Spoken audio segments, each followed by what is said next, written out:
But Legacy is dying. Moto is dying. Yeah, we're fine. We're no worse than we have been any other time recently. I think the freak out over the future of the short-term future of Magic Online is more or less over now.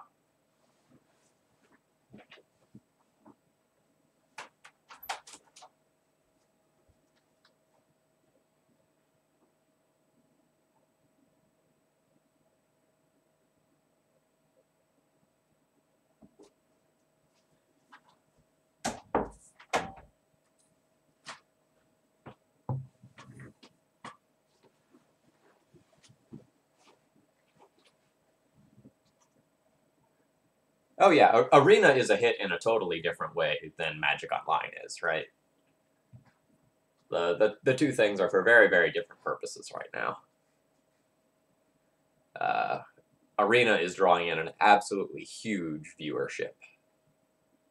Some of the big variety streamers, like Jeff Hoagland, have been like posting some of the numbers about like, hey, here's what happened to my viewership and followers and such when I started streaming Arena, and it's booming.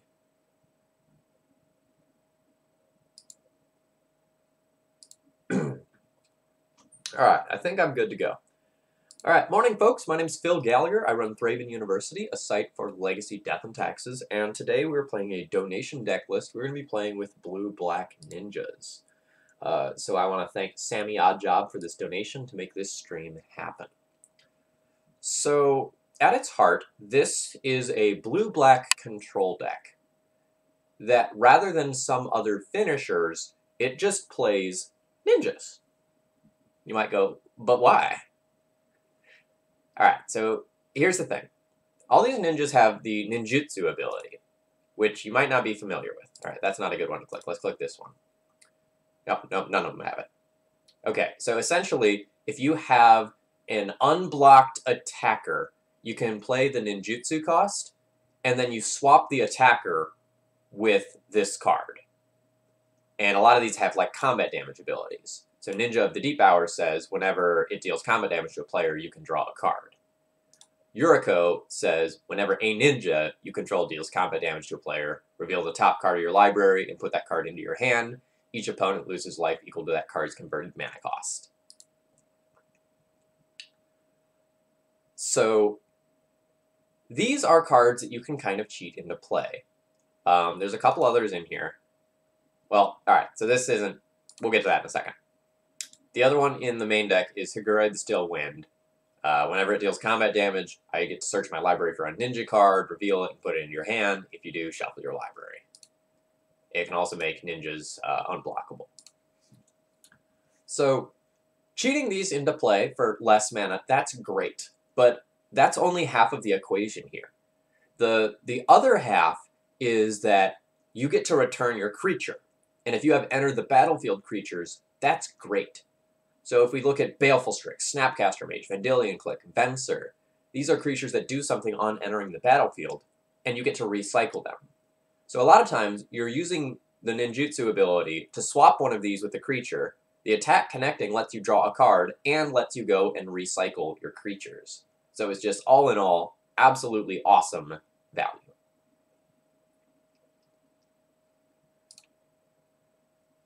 Oh yeah, like there's definitely long-term issues, like multi-year down the line issues with Magic Online. But short-term for the next few years, we're fine here. We have nothing to worry about.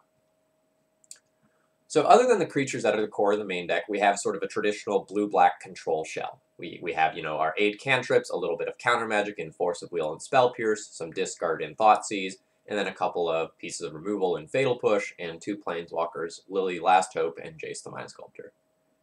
There's also an Edict here as an additional flexible removal spell. There's one other kind of weird-looking card here. It's like the Umezawa guy, Tetsuko Umezawa Fugitive. He's a 1/3 creature, human rogue. Creatures you control with power or toughness 1 or less can't be blocked. Can't be blocked, can't be blocked, can't be blocked, can't be blocked, can't be blocked, can be blocked, can't... Yeah. So, like, a huge portion of your creatures just become unblockable if you have him. So he's a great ninjutsu enabler. Yeah, and you really don't want to block Baleful Strix, right? Like that's just like a feel bad situation. So I think an obvious question some people are going to ask is like, why do I want to play this deck? You know, why is this better or different than something like Grixis Control? And I think the big advantage here is that your opponent is going to know. Sorry, let me rephrase that. Your opponent is going to have no idea how to sideboard against this deck, right? You're a control deck. Removal, bad against control decks. But then you have these ninjas. And if you don't remove those ninjas, you just keep drawing card after card after card after card after card. So, I think it's going to be hard to sideboard against this deck. And I think there's also going to be a lot of games where, like, game 1, I just play, like, Thoughtseize, Snapcaster, Thoughtseize, Stick Jace, my opponent concedes, never seeing the ninja side of the deck. Sword Equip, thank you very much for subscribing. I appreciate your support, and I hope you enjoy this ninja stream. I'm looking forward to this one. It's going to be interesting. And thank you for the bits as well. Yeah, we've got some spicy creatures. I don't know if you've been looking at the sideboard yet, but they're great. This might be one of those times where you want to hover over the Cardboard Live extension on the left-hand side of the screen while I'm talking about them, because there's some odd creatures in here. Yeah, so this exact deck list is Mike Wallio's deck list from a 1K at one of the Mox Boarding House events. It was the second place deck list, and I think they had somewhere on the order of 58 players for that, so it was a decent-sized event.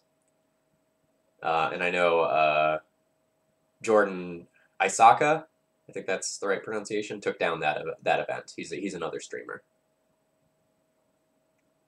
All right, so looking at the sideboard, there's some real gems here. I love Okiba Gang Shinobi. This is a card I played a lot in Pauper back when I played that format. So if you deal combat damage, your opponent discards 2 cards. All right, I'm going to shift things this way while I talk about these. Throat Slitter is like terror every turn on a card. Like destroy target non-black creature. Or I guess like Doomblade, if you deal combat damage. Skull Snatcher is graveyard hate. Deal combat damage, exile 2 cards from their graveyard. You have Mistblade Shinobi, that if it deals combat damage, you return a target creature that player controls to its owner's hand. Then you have Sakashima's Student, which doesn't do something on combat damage, but it's a ninjutsu clone. So it's like a 2-mana clone, which can be very powerful if your opponent is putting in like big stupid creatures. So otherwise, we have a handful of like normal sideboard effects here, right? Like some Flusterstorms, some Dreadonites, Surgicals, some extra removal. A Spicy Reanimate, which can either be used against opposing Reanimator decks, or just like to bring back your own creatures if you're facing something like a control deck. This card's really spicy, so this is one you probably haven't seen. Curfew says each player returns a creature they control to its owner's hand. So A, this doesn't target, which is awesome. B, you remember all these value creatures we were talking about? So like Snapcaster Mage, Baleful Strix, and all that stuff? You get to just return those and reuse them. So, you know, you can get into some weird situations where, like, you cast Curfew, return some creatures, oh, your opponent played another big creature you have to deal with, Snapcaster Curfew, cast Curfew, return Snapcaster and your opponent's creature, and you can do some really, really cute stuff with Curfew. Alright, so let's kind of get into things and see how this goes.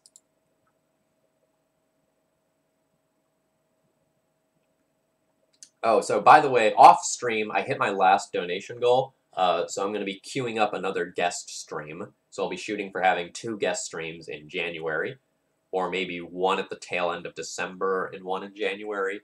I have a couple of pending invitations that I just have to confirm that the person can do it.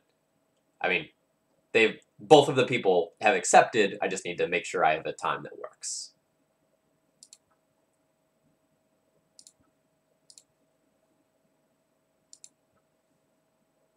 And I believe my Bryant Cook stream is coming up this week as well. Let's see. Schedules, December updated. Yeah, so Monday night is going to be Test with Brian Cook. That's going to be awesome. I'm really looking forward to that. Then Wednesday, I've got an Angel Stompy deck list that Lord Darkview and I brewed up. That one's going to be awesome.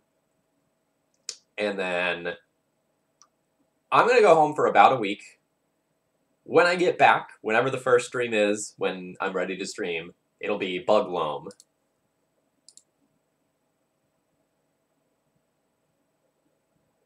Oh, Wits End. Well, I'm glad you got to catch me live. I know some of the weekday streams are hard, depending on like what time zones you're in. So glad to be able to catch you this morning, or whatever time it is for you.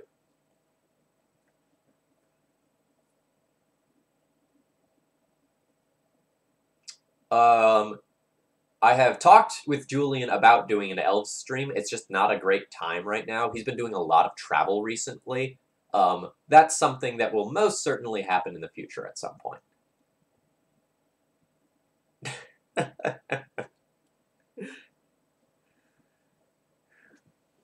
Just got to give him the old Donatello.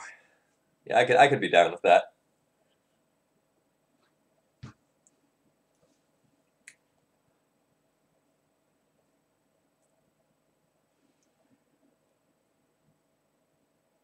Yeah, I don't know if you've been on stream when I mentioned this, but I did used to own elves. Not exaggerating when I say this. One of my players was trying to trade out of elves, and I acquired elves to keep it out of the wild, and so that I wouldn't have to play against it. And then I kind of learned how to play the deck, at least at like a novice level. It's really fun. There's a lot of moving pieces. Yeah, exactly. If you want to like maximize your chances of winning in Legacy, like play other decks, learn how those other decks work, learn kind of what their choke points are, learn how to notice when they stumble, and you'll have better chances of winning.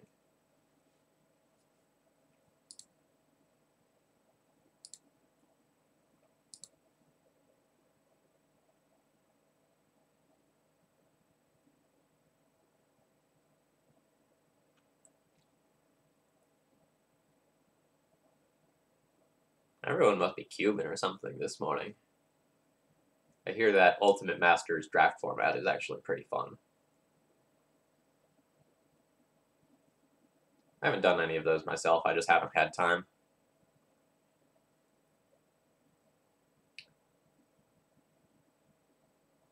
I might stream a Vintage Cube event at some point, just when that rolls around.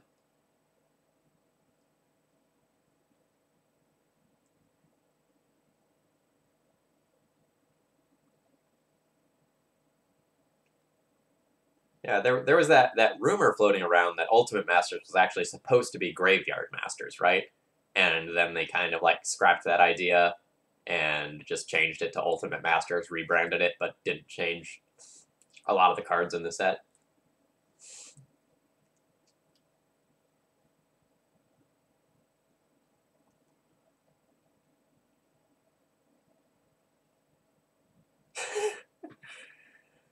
Yeah, when you're used to like playing with cantrips that really smooth everything out, it can be rough to go to limited.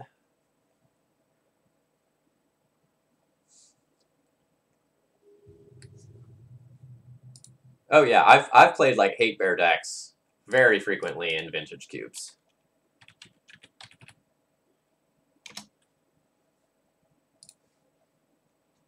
This hand's bad. I don't have colored mana. Oh, this hand's fine. We get to just play like a perfectly reasonable game of Magic. I'm going to put that on the bottom because I'm going to just like fetch to Thoughtseize on turn 1 anyway.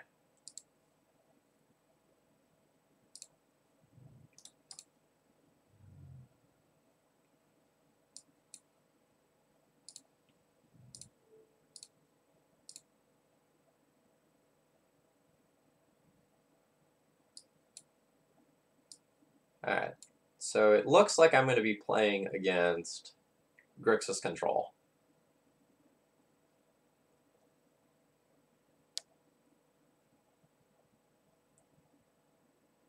The long-term problem here is Jace. Thing is, though, that if I take the Baleful Strix, I could just like try to get in with like Snapcaster, return Snapcaster, do the Yuriko dance. My opponent doesn't have any removal currently, but like it's Grixis control, so it's very likely they will draw some. So I'm going to take the long-term problem, and we'll see if we can find a way to deal with the short-term problem of Strix.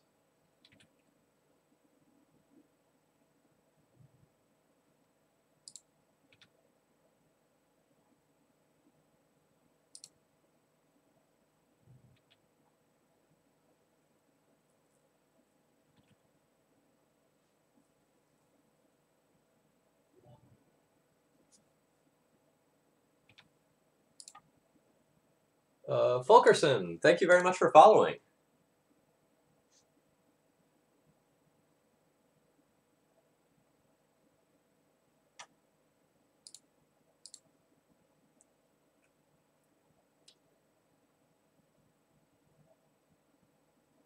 So my opponent's hand was kind of action light before, so I think I'm okay with just like Snapcaster Thoughtseize.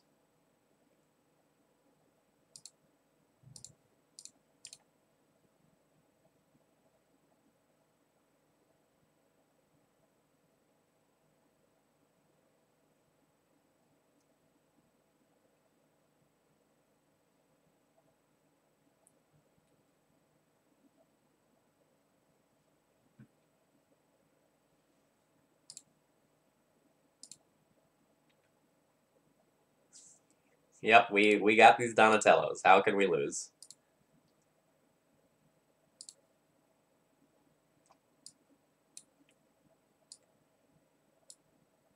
Yeah, I'm going to take the Planeswalker that can kill just about every creature in my deck.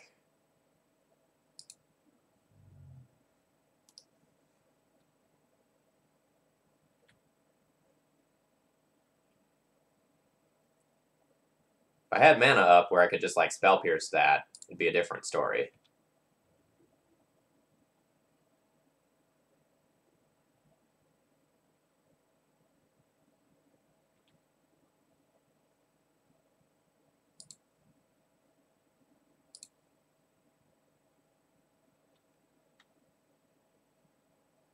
The jig is indeed up.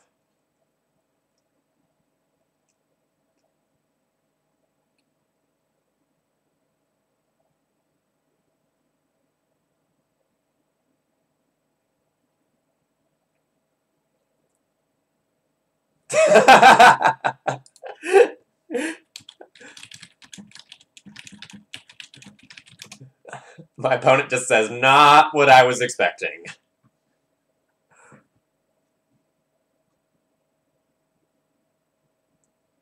Yeah, and in this metaphor, Lily Last Hope certainly would be Shredder. Get a little altar with a mask on it. Color scheme's even about right.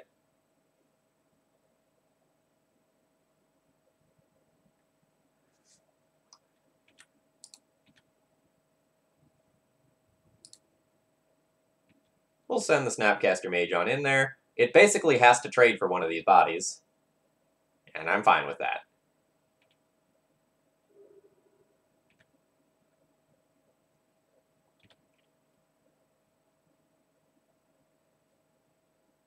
So I can just play out a Yuriko. I can't get through the click anyway, so I think I'm going to play out the Baleful Strix, and then I may end up wastelanding my opponent, depending on what I draw. Force, pitch, force there. Okay. I don't want to use this wasteland on the Underground Sea. I'd much rather use it on Volcanic Island, so I'm just going to pass here.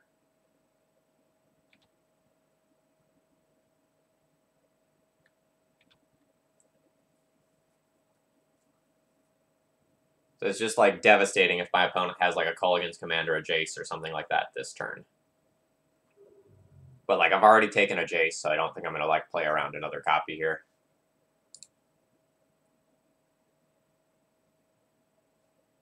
My opponent has K command. They should probably just fire it off here since they know that I have Spell Pierce. Yeah. So it looks like my next couple of turns are going to be like tapping out for Yurikos and just ramming Yurikos into opposing creatures. So I'm going to go ahead and discard Spell Pierce.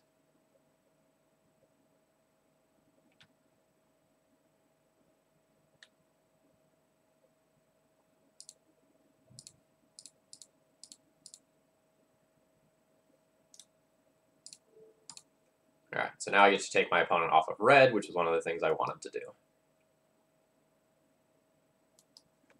And we can F6 through this turn now. My opponent knows the contents of my hand.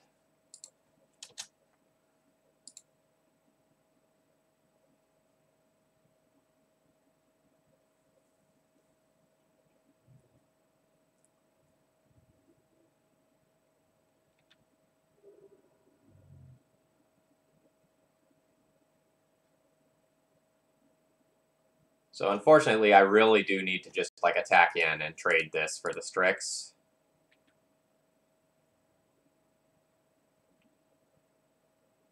And then play another one.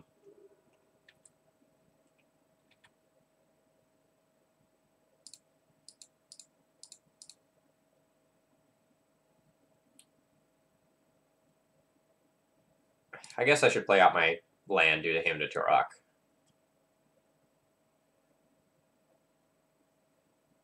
Yep. Fitch, if you want to take a look at the deck, click on the Cardboard Live extension on the left-hand side of the screen. Those cards there will pull up the deck list for you.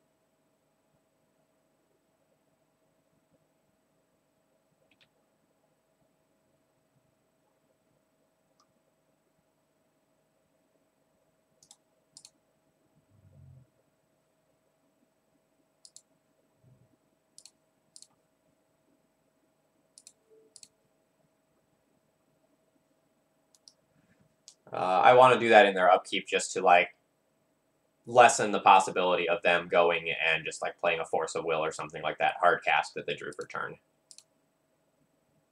Yeah, this is a cool one.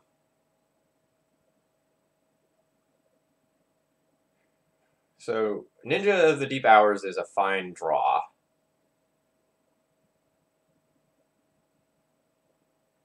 So I think I'm going to put back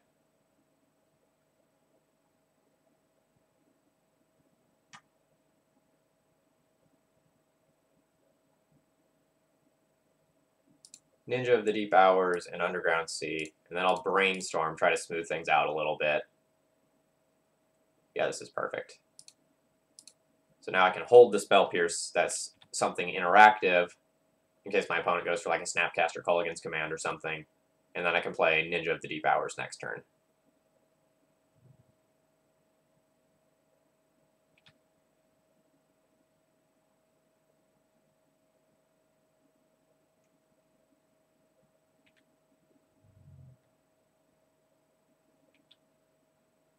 Yeah, if they just go for Snapcaster Lightning Bolt, I am just dead.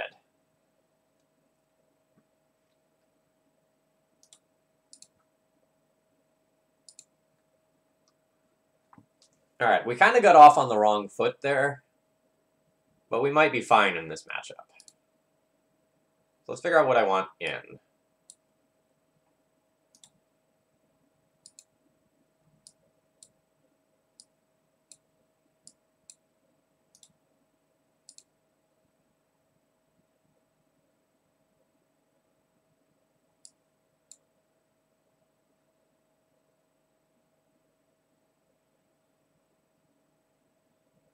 We got bolted. So we just died. So I think I want Reanimate for value. I think I want the student to copy opposing creatures. Venser's probably decent value. Okiba Gang Shinobi is probably devastating if it ever gets to connect. It might be too slow, and my opponent might have too much removal where I don't want to play this, but I'm at least going to think about it. I can consider Flusterstorm, but I might not actually play that. So I probably don't want Force of Will. I probably don't want Diabolic Edict.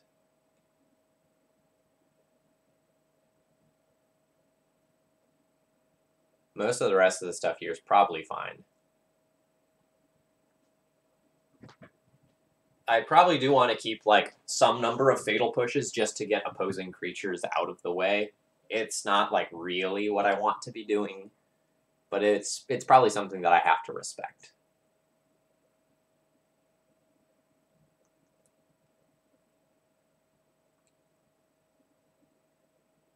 I also do sort of wonder how much how much of the time I'm really going to have enough mana to hold up these Flusterstorms.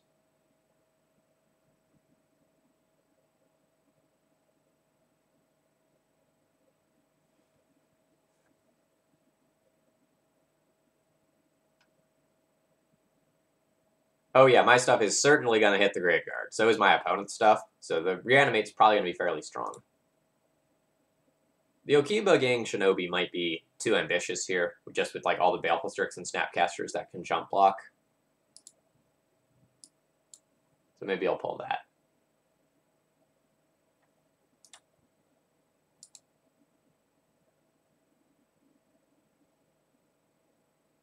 Let's try this.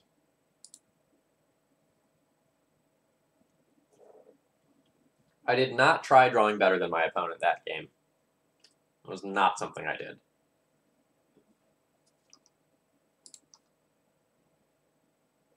Yeah, this is a great hand. We have Thoughtseize into Baleful Strix into Yuriko, assuming I can draw a land.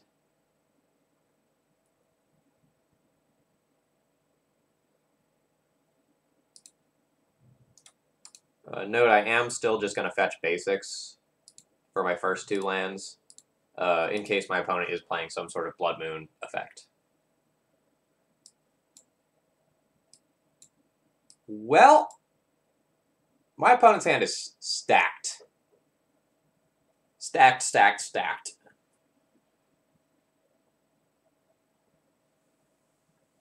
Bitter Blossom seems impossible to defeat.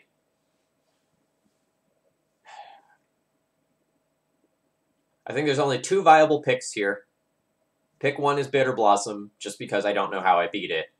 Pick two is take this Brainstorm and hope that they do not draw a land, and capitalize on things in the first few turns, and then find another way to deal with Bitter Blossom.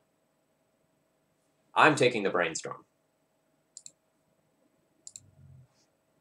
Like, the rest of my opponent's hand is very good. So I think if they draw lands, I'm not going to, like, beat Strix, K Command, Jace anyway. So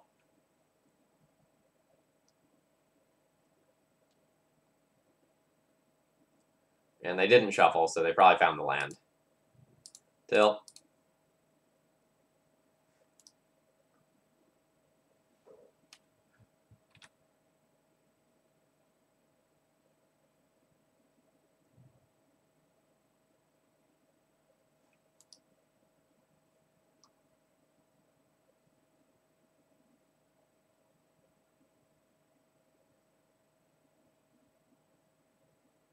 So I'll get to put in Yuriko this turn.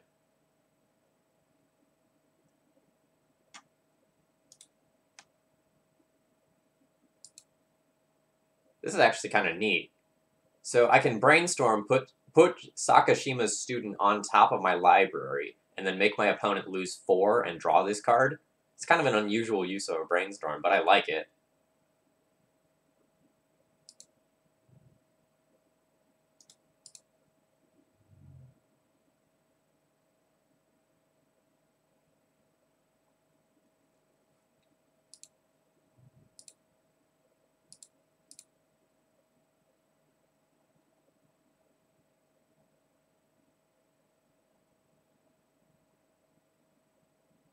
So I guess I want to then put back a thing that I would want to hide from discard. So put back Snapcaster and Sakashima.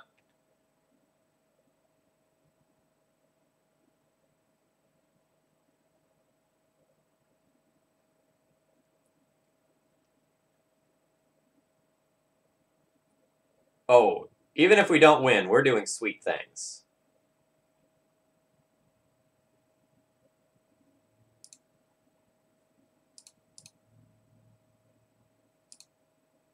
Surprise!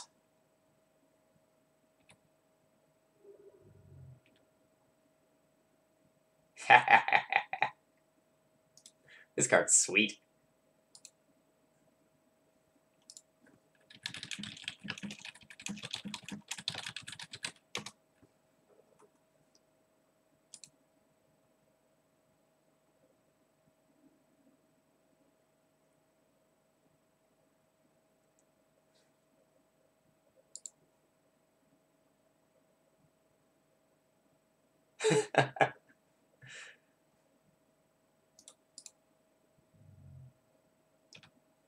Opponent agrees that I was not kidding about the level of spiciness in this deck.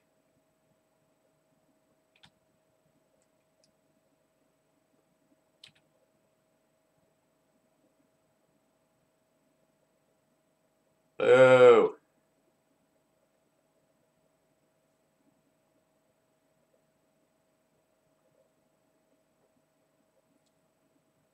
So, what am I doing with my life here? I can Snapcaster Thoughtseize and Wasteland. That sounds good. Or I can just, like, Baleful Strix and Wasteland, or I can Yuriko and Wasteland. I think I just want to stop the Jace. Like, I can take the Jace and get rid of the Culligan's command effectively by Wastelanding the Volcanic Island.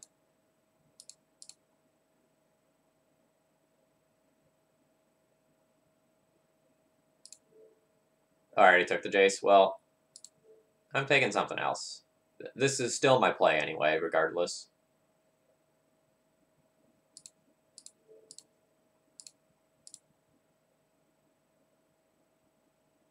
No, I didn't take the Jace already.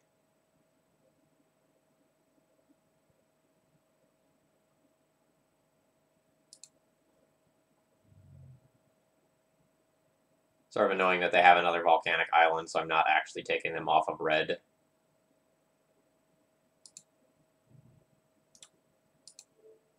So keeping that in mind, I should probably take them off of black-black for something like Liliana instead.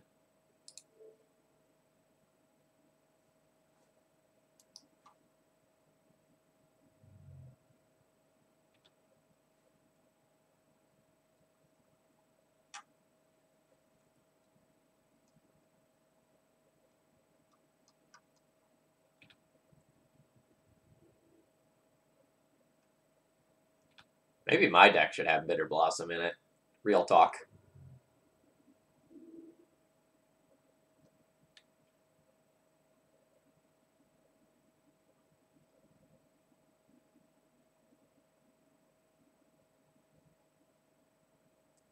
Yeah, conceptually, I think I like the idea of, like, one Bitter Blossom main, one Bitter Blossom side in this deck.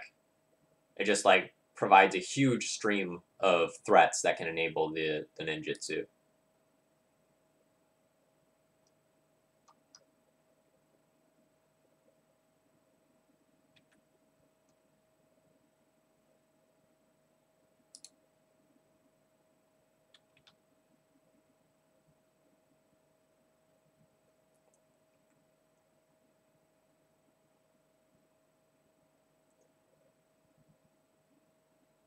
Hmm.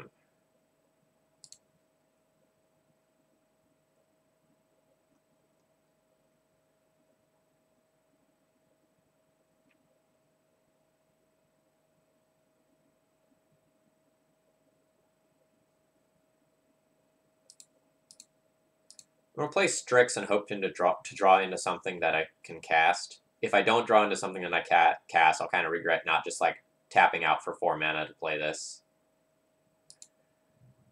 And then just, like, copy my opponent's Baleful Strix.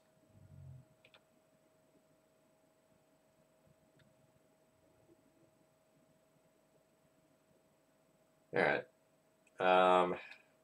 Not gonna block here. I think the only way I can win this game is, like, get some of these online.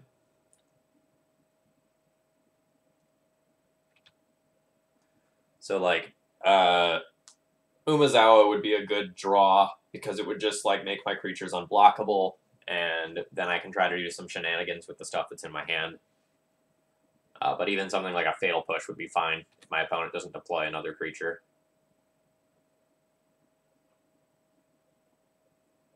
But unfortunately, they did.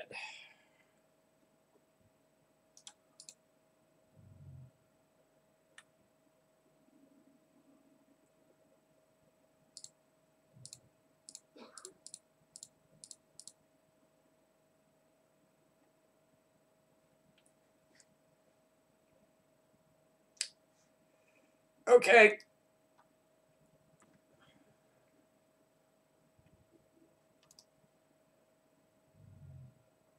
My opponent's hand was very good this game.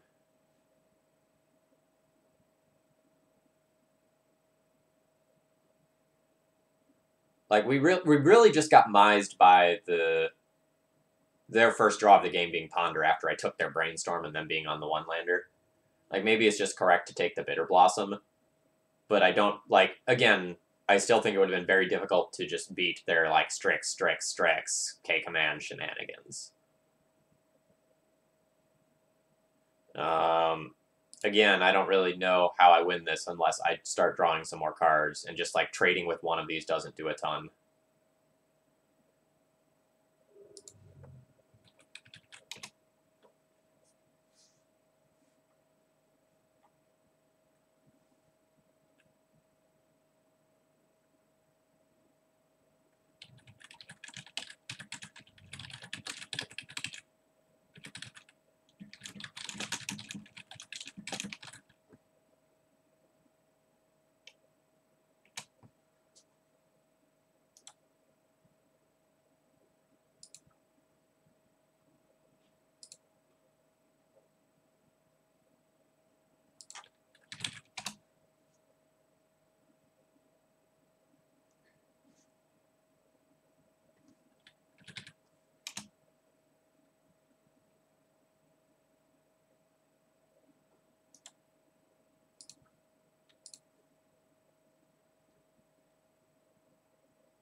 Sorry, I was just doing a little banter back and forth with the opponent there. They were asking a couple of questions about the list.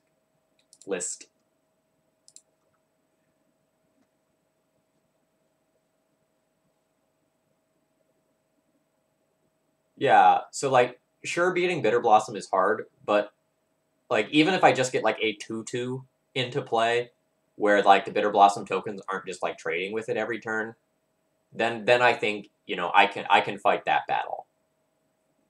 And I don't need to, like, get that much damage in before it's just, like, reasonable to try to control the game enough that I can just bleed my opponent out.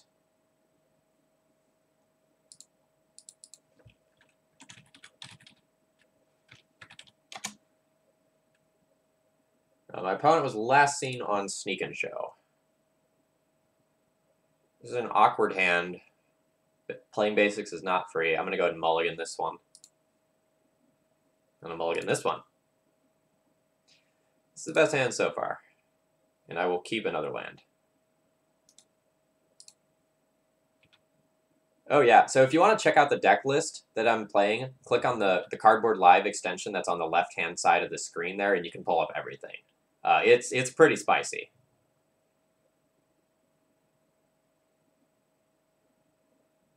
Huh.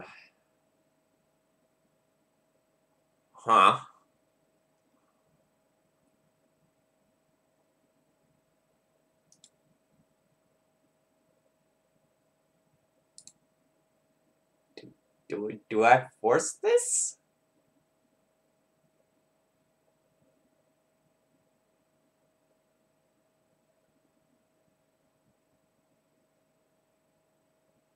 I assume my opponent is playing, like, some sort of, like, Grape Shot or, what's the other one? There's, like, a 1-red, like, some sort of, like, falter effect with Storm or something like that.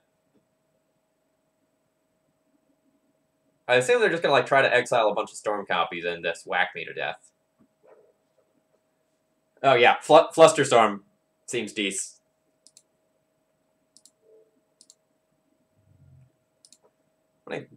I'm gonna just force that. I don't want to be wrong and not force that.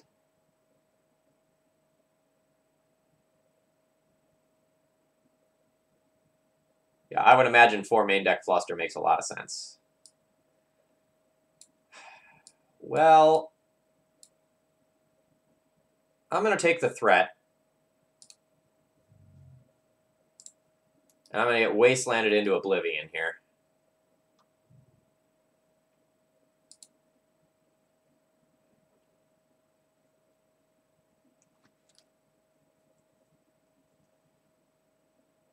Note, I think that's mis-sequencing here. If you're going to ponder no matter what on your turn, that should happen first to give you the flexibility of, like, fetching and playing some 1-drop if you draw something that's actually better. That probably doesn't matter here. But, like, just throwing it out there. Hey, welcome everyone who's just joining. We're playing ninjas. Yeah, crap.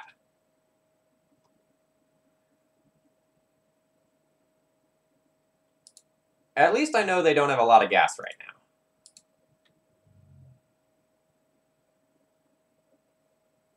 now. How many black fetches do I have in deck?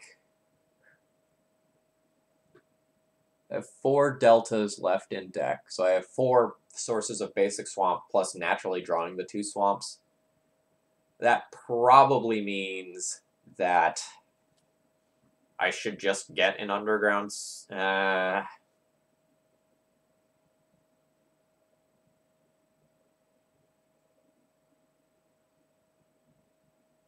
think I should just get an underground sea. That way, if I draw one of my flooded strands, I can fetch another one and actually have black for the rest of this game.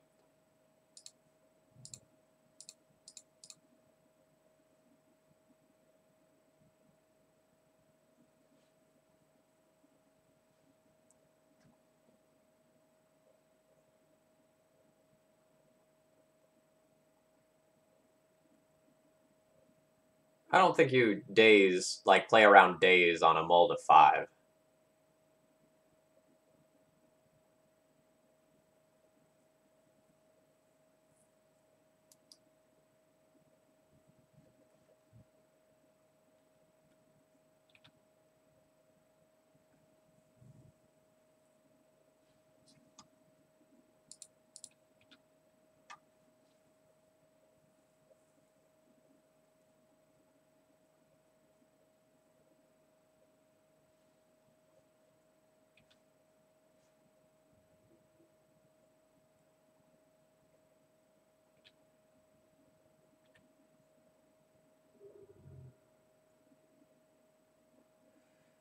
Alright, this is a critical moment. I need to really hit a land or fetch land here. Nope.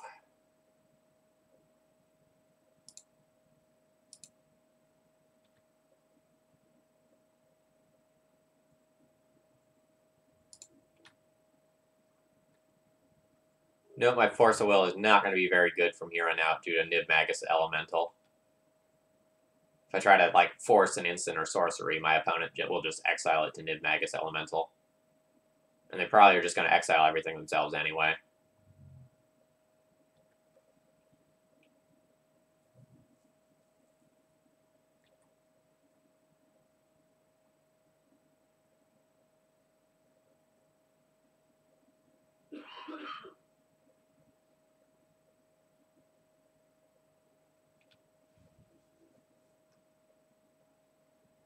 So, at least on the desktop version, right below the stream, there's a box that allows you to play sounds. I don't know how that works on mobile. I never personally use Twitch from mobile.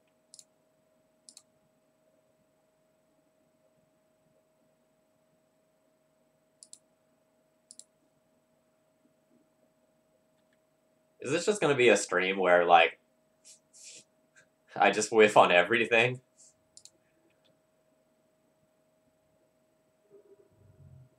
Because that's what it's feeling like.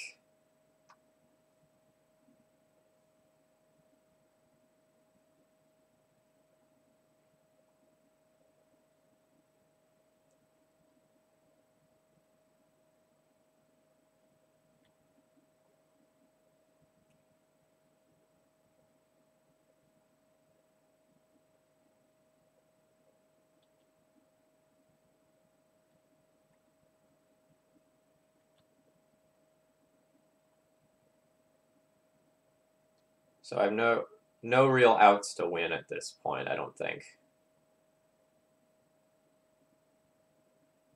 So if I let this resolve, I die now. If I force this, I also die now because my opponent just exiles it to Niv Magus Elemental. I lose 1 for force, and then I take 9.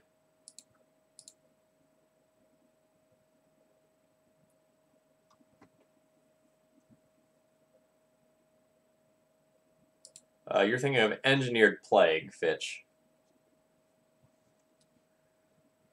Alright. Reanimate seems fine. If I counter one of my opponent's creatures and put it into play on my end, that's probably great. Like, my deck could probably be sweet with Niv Magus Elemental. Curfew as a bounce spell is probably good if my opponent exiles a bunch of instants and sorceries, and then I just get them with this. I like that. Similarly, like, Venser bouncing their stuff is fine. Deluge is probably okay. Edict is probably good. Throat Slitter is probably fine. Yes, this is a donation deck list by Sammy Oddjob.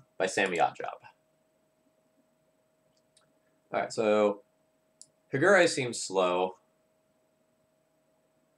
I don't know that I want, like, Force of Will against a 4x Flusterstorm deck. That seems kind of loose.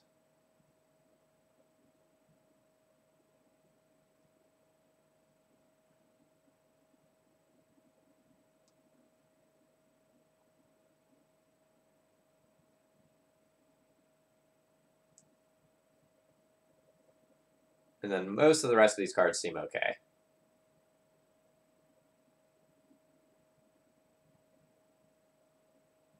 I'll probably just, like, trim a 4-drop. I know this is kind of a 2-drop, but I think I'll trim one of these since I'm bringing in Throat Slitter as well. Why would I want to Surgical? Like, my opponent's not like a combo deck where if I just, like, go and remove one of their, like, primary creatures, they're just going to lose the game, right? Like, if I Surgical something like Niv Magus Elemental, though, they can just, like, try to beat me with Healing Pyromancers or presumably Delvers, right? Like, the only other thing I'd think about here is Flusterstorm, but that's kind of awkward against the whole Niv Magus Elemental thing they've got going on.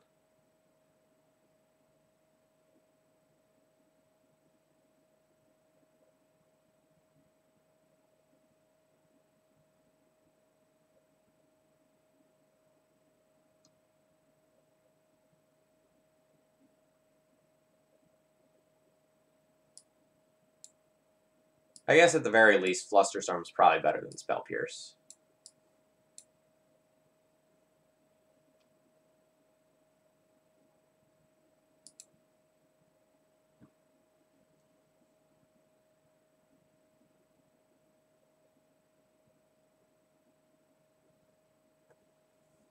Man, I really want Bitter Blossoms in this deck now.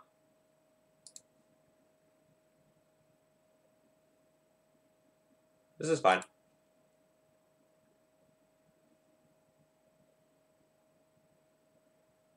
I think I'm just going to hold up Flusterstorm on turn 1. If my opponent doesn't start with a natural creature, I'd love to just fluster their first cantrip.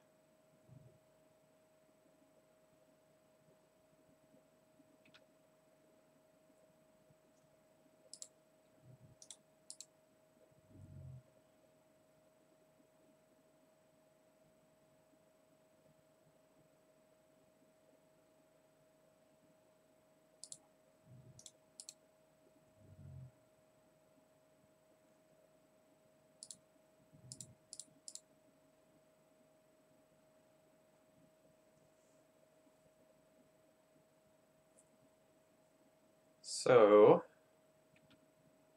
sure, you can brainstorm in response to that.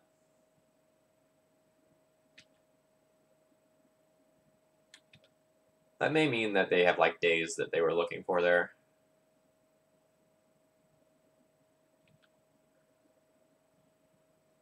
So now it'd be sweet to draw a ninja.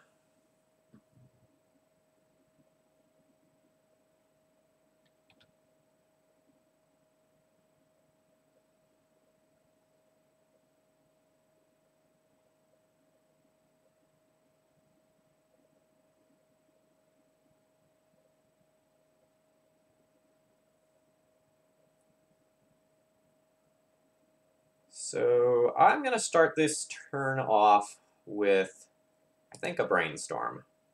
I just get like the maximum amount of information for what I'm going to do with my turn. Well, I get to keep all this sweet stuff. Or I can shuffle some of it away. I think the rest of my turn is probably going to be a Thoughtseize and either Hold Up, Flusterstorm, or Cantrip.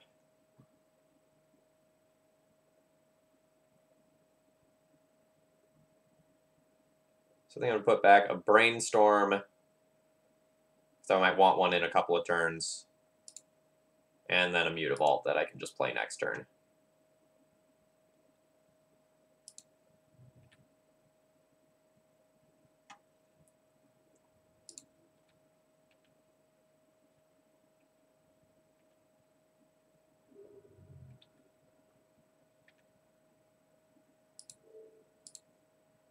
So I'll Thoughtseize my opponent here and use the information I get to inform the rest of my turn.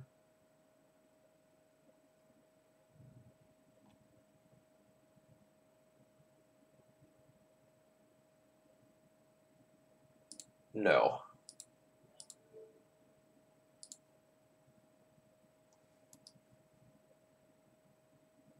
I'm going to take their best card with Thoughtseize.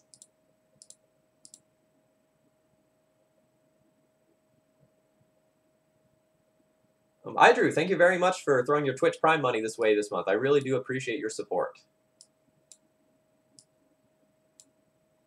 Alright, so my opponent has Young Pyromancer plus a couple of Abrades. So I can answer the first Young Pyromancer with a Diabolic Edict if I take Lightning Bolt, because my opponent will go like Young Pyromancer and Underground Sea with Wasteland.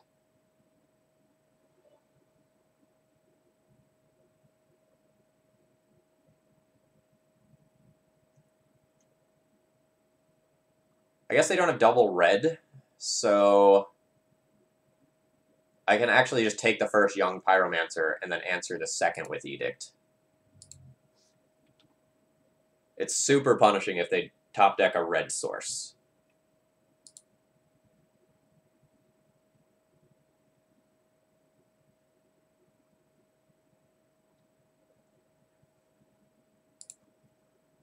BMC Grail, thank you very much for following. I hope you're enjoying the Legacy content this morning.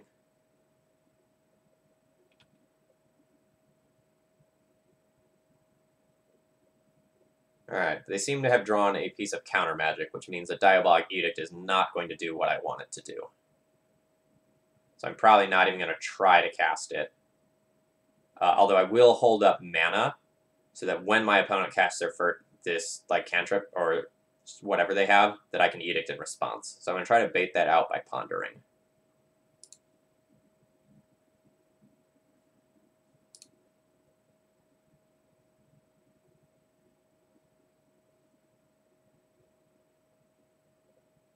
Don't think I want to power through all of those, so I'm just going to shuffle.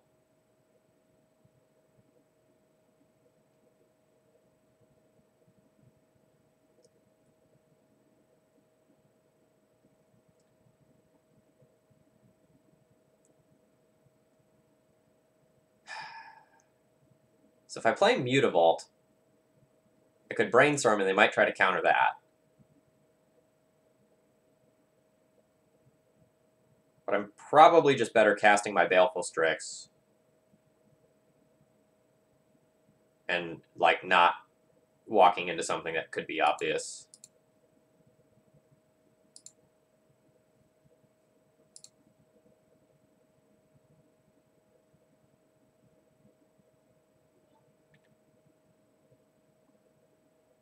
And BMC Grail, thank you very much for subscribing. I appreciate the support.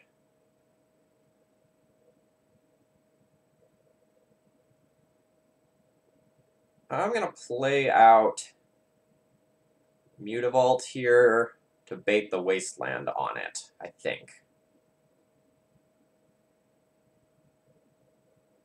It's possible I should just play Island and then, like, try to keep the Mutavault around for later, though. Yeah.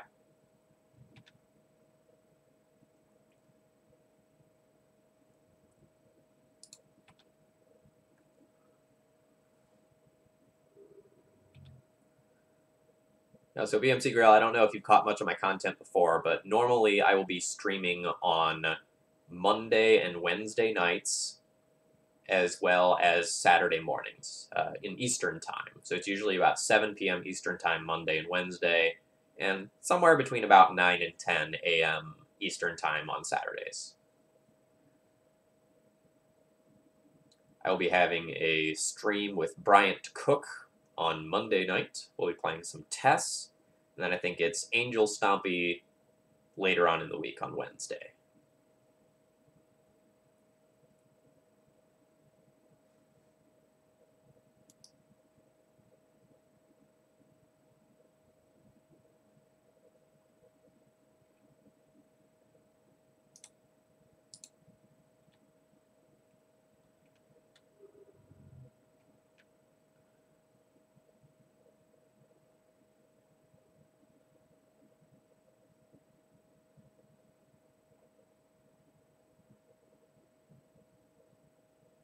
Since I've got a bunch of fat in my hand, I kind of just want to fire off this brainstorm here and just kind of like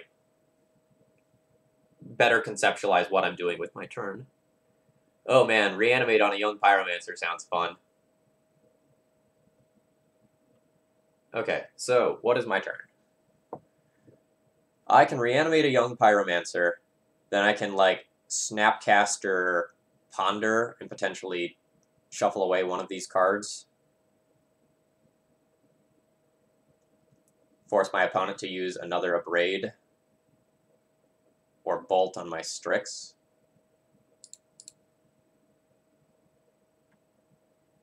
Alright, so which one of these do I want to put in on my turn?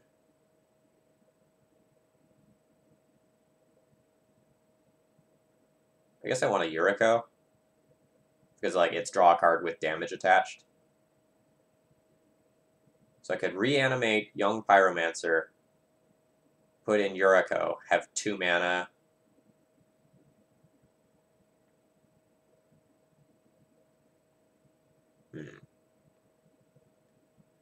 Actually, I might not want to reanimate Young Pyromancer. I might just want to reanimate Baleful Strix.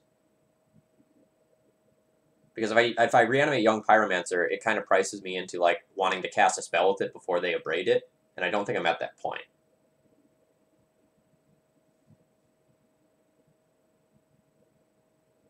Alright, so I'm going to put back Ninja and Yuriko. I'm going to draw Yuriko, attack in with Baleful Strix, put in Yuriko, deal my opponent 4.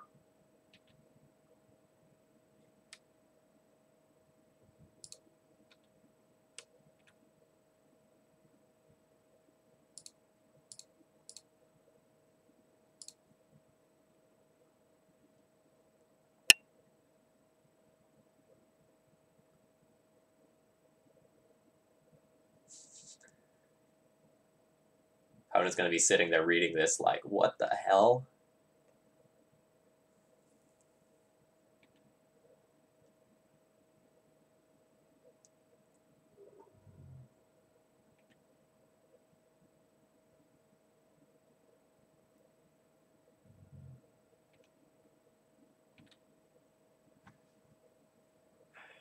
Okay, so I wish I had one more black source. Maybe I'll try to Luxac into a black source. I could also just like Snapcaster Ponder. But I'd much rather leave the door open to do other things with the Snapcaster. Like reanimate, Snapcaster, reanimate is pretty sick.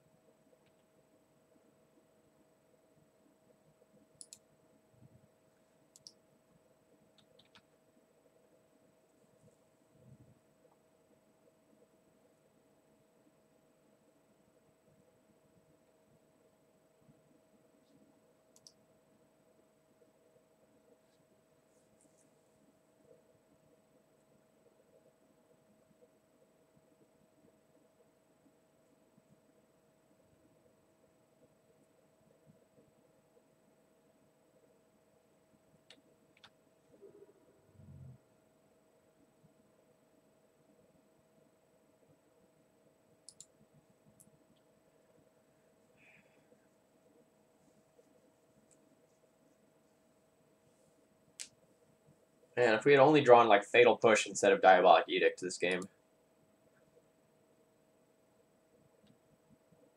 I'm gonna try to look for a Fatal Push here.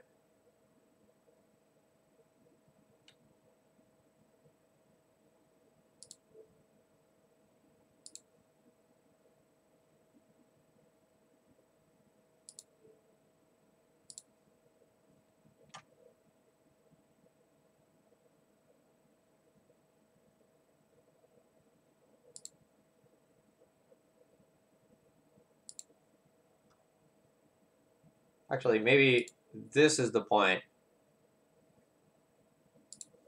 Alright, so I'm gonna play this out. Go and reanimate a young Pyromancer.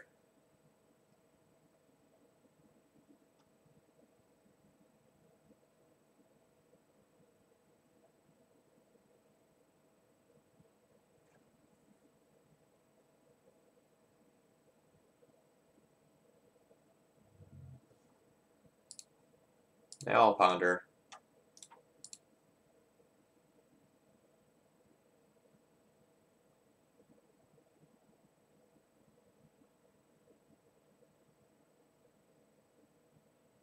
Oh, we'll Lightning Bolt the young Pyromancer. That's fine.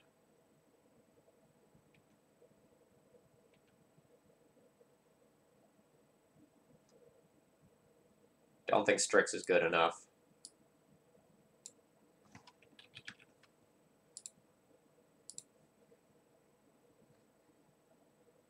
Well, that's close. The issue being that my opponent can just turn all their creatures sideways.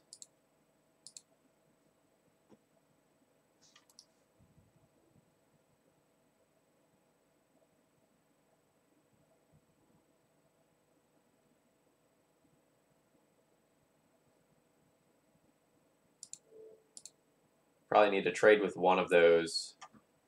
Take 4. Hope my opponent... Well, my opponent doesn't have an instant or sorcery. Use Throat Slitter to kill young Pyromancer. And if 4 of those left on the battlefield, I'll be at 3. Alright, there's a world where I can get in this. But it's a scary timeline. My opponent not wastelanding me is super loose.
So, I guess this just still leaves me dead, though. Because I can edict one of these away and then still take exactly 3.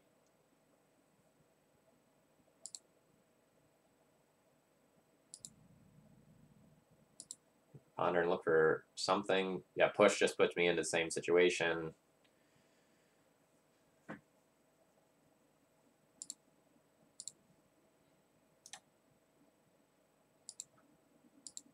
That's unfortunate.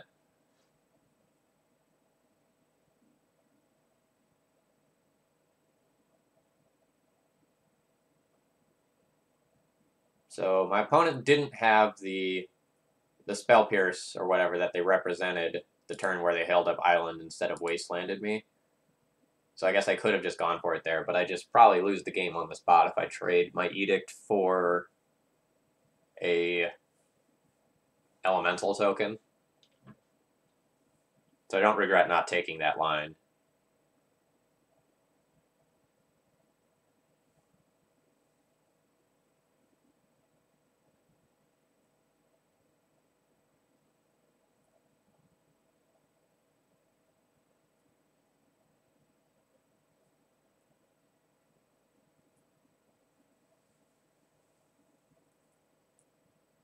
think we're in sort of a bad beats situation where, like, the deck seems fine. I think it's a touch misbuilt, but like the overall core idea does seem fine. But I think we've just kind of been on the wrong side of variance a little bit too much here. So, like, I think there's a little bit too much of the ninja stuff, and I don't think Benser should be in the deck. I don't think Higure should be in the main deck. So, like, I think this should go, this should go.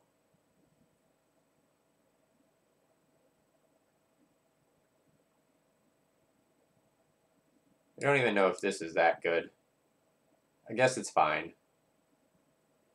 But, like, I definitely want, like, 2 Bitter Blossoms in the 75 somewhere. And I want a little bit more interaction. And maybe a couple of, like, 1-drop creatures so that I can curve, like, 1-drop into some of these ninja effects. Because that's kind of been my problem, right? Is I'm trying to, like, curve 2-drop or, like, honorary 3-drop into these. And so I'm not getting them off the ground very quickly. Yes, this is Legacy with blue-black ninjas. We're a little off the beaten path today.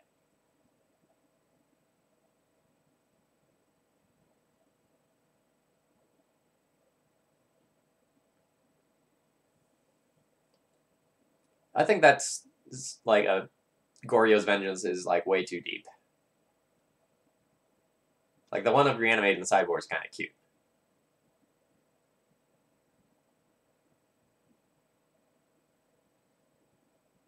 So this is kind of a bad example, but I kind of wonder if this is a deck that, like, wants a Delver. Because, like, we have a good number of instants and sorceries to flip it. It's just kind of, like, awkward if your Delver flips. You don't really want to, like, bounce it back to your hand and reflip it. But I wonder if there's some other aggressive creature that we could do to it. You know, like we saw our opponent playing with Nimmagus Elemental. I wonder if there's something like that that could fit into this deck. I think there's just like a 1-mana Flash Fairy or something like that.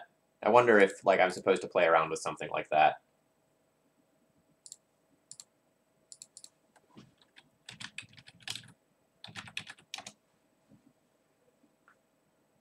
Looks like my opponent has played a lot of Burn. I'm going to keep this hand. I'm going to need more mana, obviously, but I have a decent amount of interaction. Like, I have Spell Pierce and Force of Will for interaction, and a whole bunch of cantrips to, like, actually sculpt this hand into something. I'm going to ponder and just look for lands. How do I feel about 2 of these 3 cards?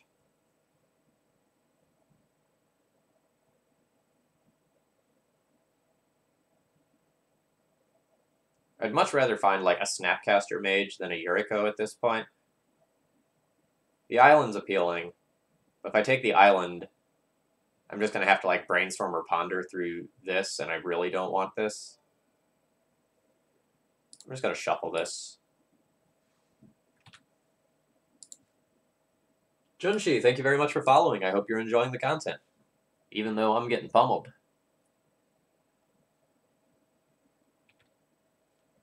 I guess I don't really need an end of combat stop.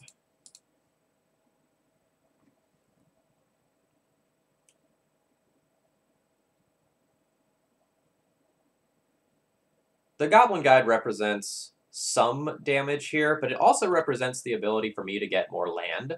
So I'm just going to let this resolve. Baleful Strix will answer that at some point down the line. Great, we got a land.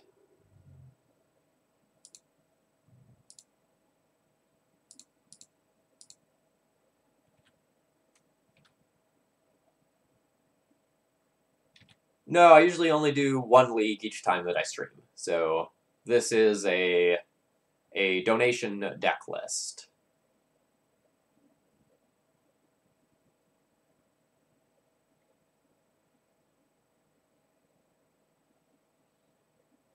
The second Goblin Guide is probably scary.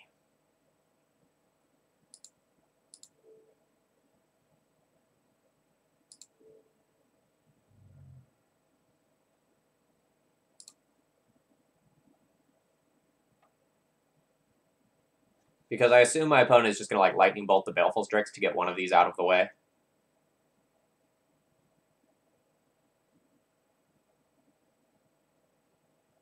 And if I don't force the Goblin Guide, then I'm going to be forcing a Lightning Bolt, and then every other Lightning Bolt is just as terrifying and is going to let 4 damage through. Oh, neat. Opponent does not have an actual factual bolt effect.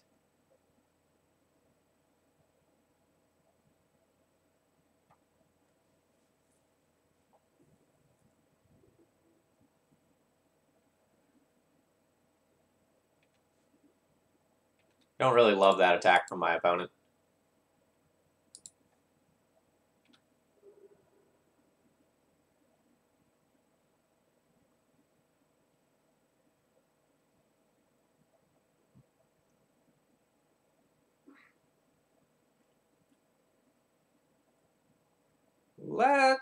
Let's start with a Brainstorm. Great set of cards. I'm going to put back one of these lands and one of the ninjas, probably.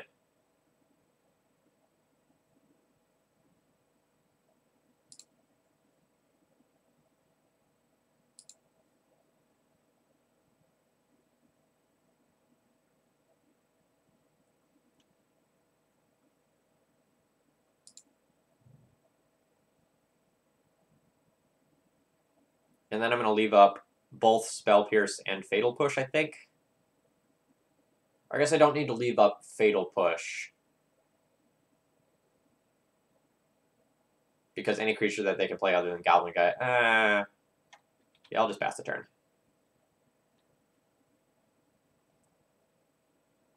And next turn I'll be fine like playing Yuriko with Spell Pierce back up.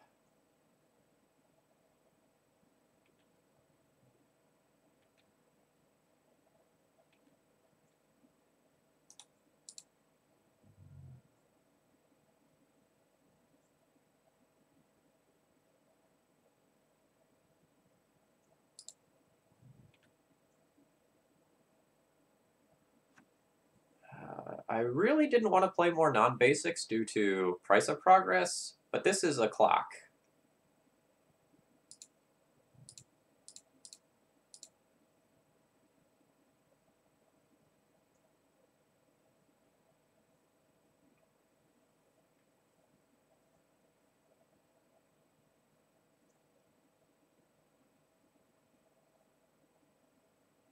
So as a side note, this card just very recently came to Magic Online, like within the last 2 weeks, I think. So this is going to be the first time a lot of Legacy players have seen this one.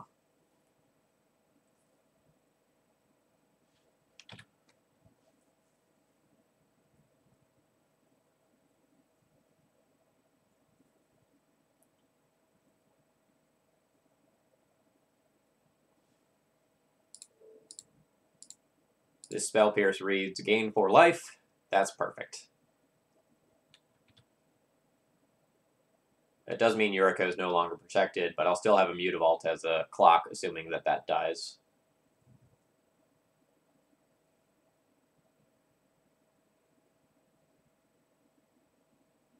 I'm mostly scared of something like Sulfuric Vortex hitting the play now that my shields are down.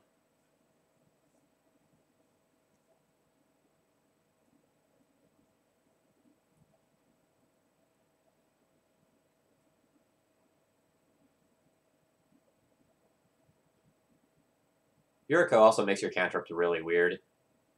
Like, normally I'd play them post-combat, but with Yuriko you kind of want to play them pre-combat to set up your damage output being maximized.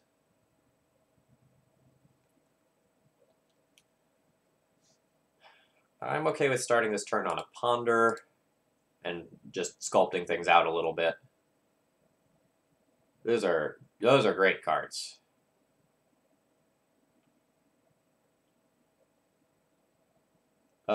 Great Santini, if you want to take a look at the deck list, click the Cardboard Live extension on the left-hand side of the screen.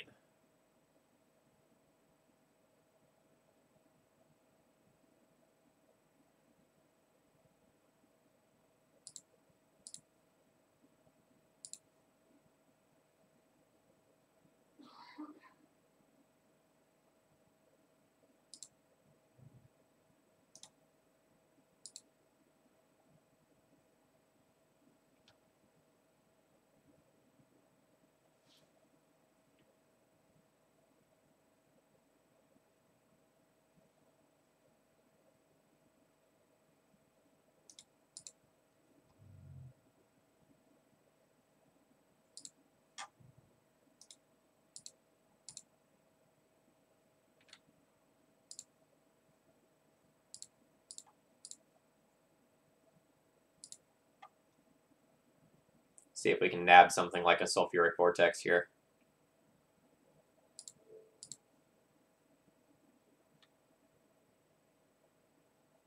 I think the Higure is just bad. But spicy is another word for it.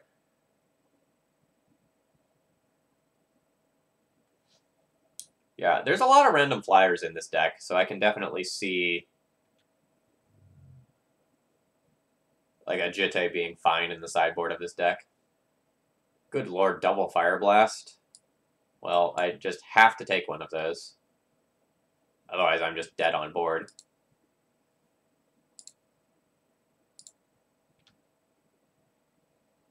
Hey, hey, welcome.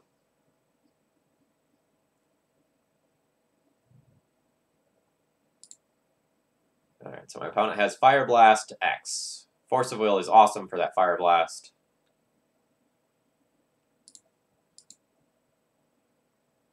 Start with the Ponder again, sculpt my turn.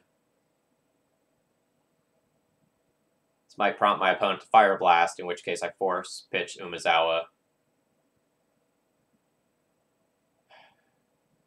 Fencer is pretty decent against Fire Blast. These Fatal Pushes, however, suck.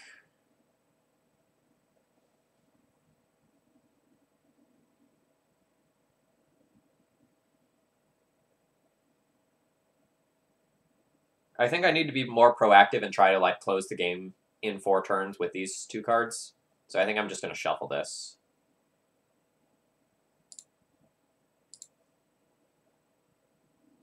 And we get a Fatal Push anyway.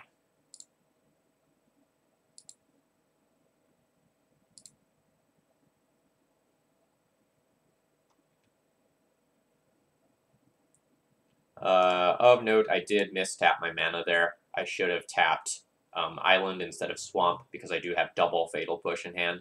Not that my opponent is going to play out double creature, but just, like, good habits.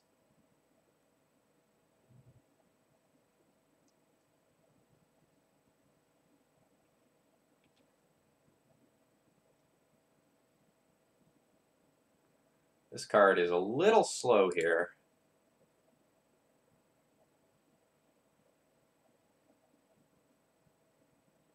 I'm still probably going to tap out to play it anyway.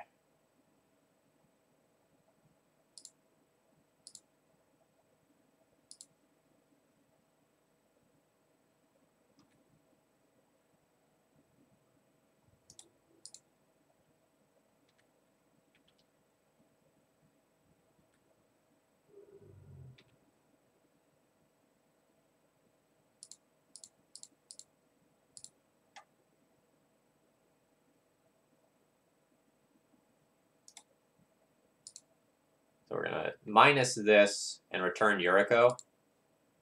Using the ninjutsu on it might allow me to close out the game quickly.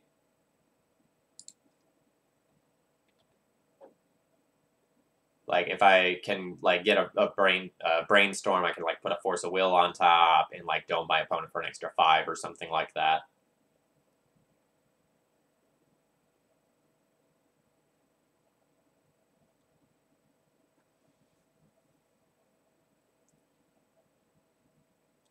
I'm mostly on the plan of, like, have my opponent draw lands.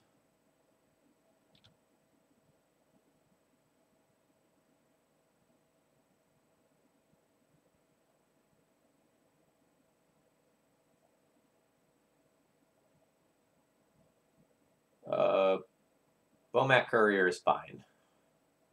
I'll take 1 from that and then Fatal Push it. Actually, I probably won't even take 1 from that. My opponent might, like, kill the Liliana with it.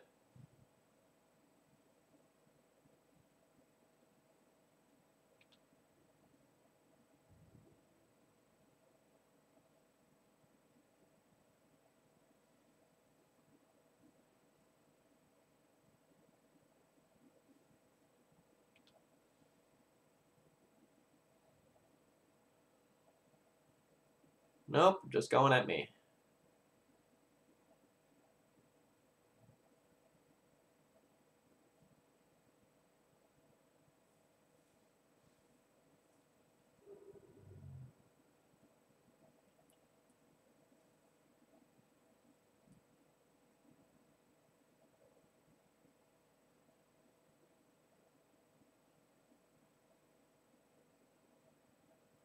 So I think my opponent should take all of their actions that they're going to take more or less right now, because otherwise I'll just have more mana up on my turn and have the ability to interact with them at to a greater degree.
So can animate Mutavault. So I can hit my opponent for 5, put them to 3, and then click has them dead the next turn. Is there any card that could just let me kill them this turn? So if I flash in Yuriko and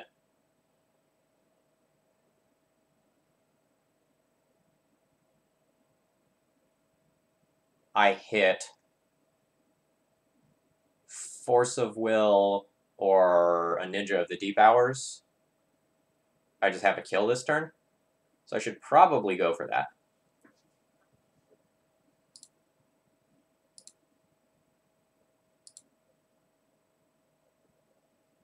Oh, Higuria as well, yes. And the Jace.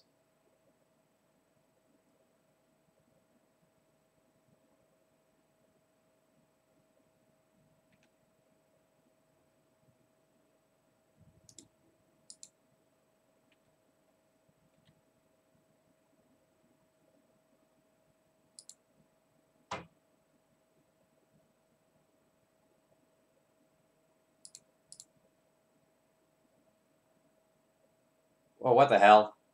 That is not what I wanted to do. That's super annoying.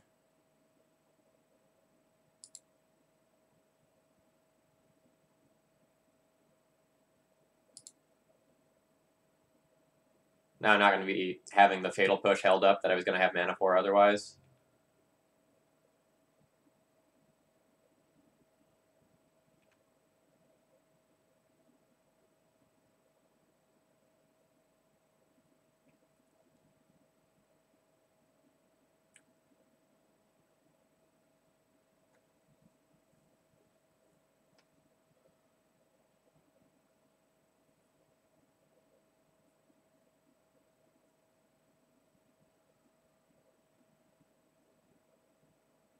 So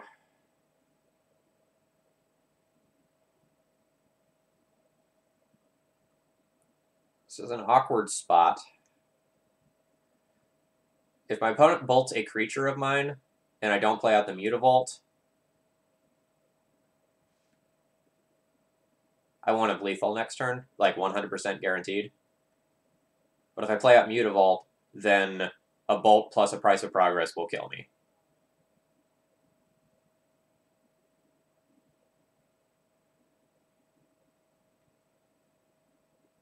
So I think it's better to play around a bolt effect to a certain degree and play out the Mutavault again. Yeah, but if I fetch and go down to 5, that's like all the same thing, right? So I'm gonna play out Mutavault.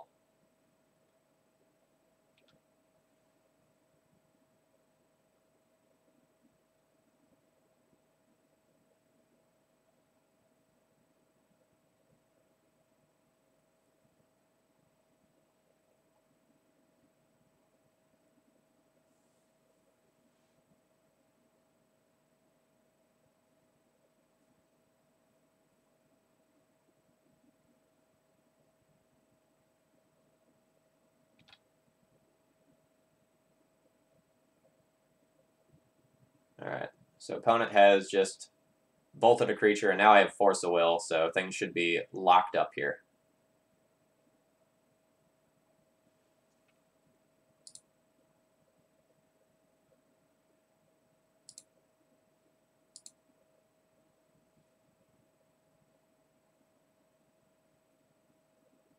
Silken, thank you for the time, for changing devices just to say something that's not really helpful at all. Enjoy your time out.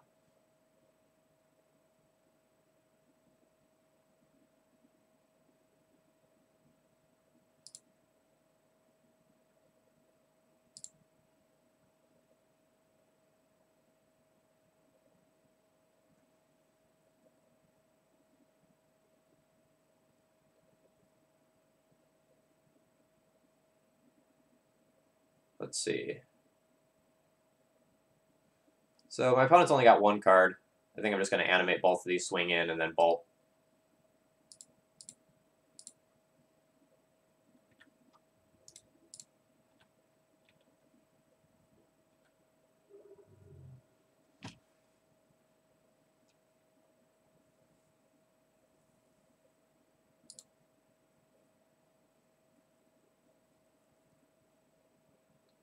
Alright, so I like counter spells.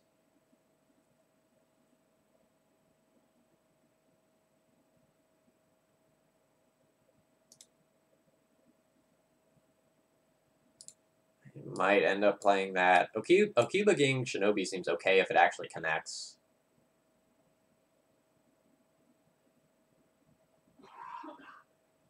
I don't think I'm gonna have a lot to do for this matchup.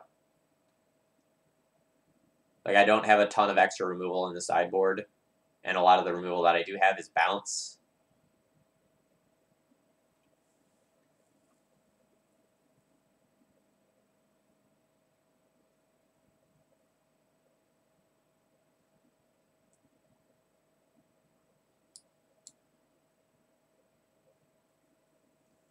Higure seems really slow.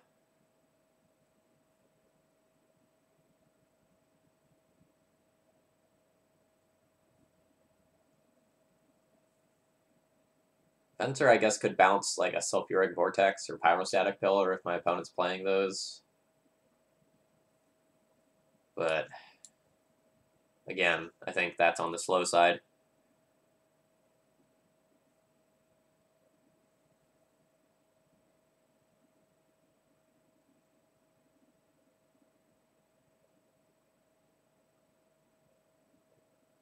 And then, I don't know from there. I'll just trim one other card. Thoughtseize is super awkward. Like, I really don't want to, like, trade 2 life for 3 life. Maybe I should just pull those out of the deck.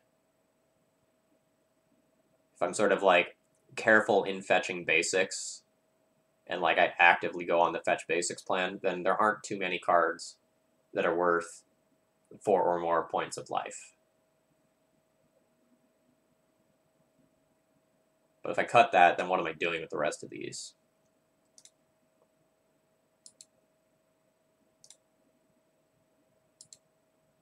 Just Throat Slitter's removal. Well, I think a lot of my cards aren't fast enough if I were to just guess. I guess I can play the Edict. I just missed over that the first time.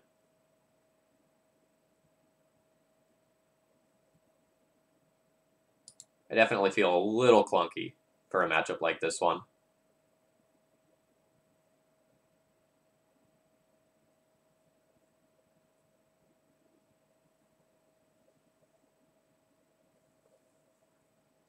This is a great opening hand. The trickiest thing will be like potentially what land I play out on turn 1. Because again, I'm really trying to fetch basics and I'll only get to hold up 1 of Spell Pierce or Fatal Push. But we know to just Fatal Push right away now.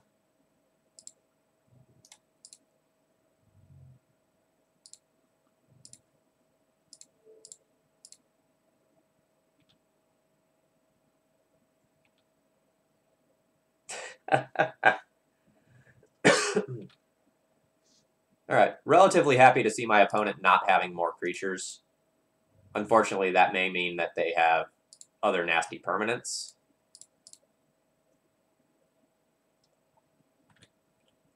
There's some argument to just hold up a Spell Pierce, but I don't think I'm going to win the game just by waiting around forever, right? So my opponent just, like, slams a Sulfuric Vortex this turn. I'm just going to have to, like, accept that, put in Yuriko, try to race.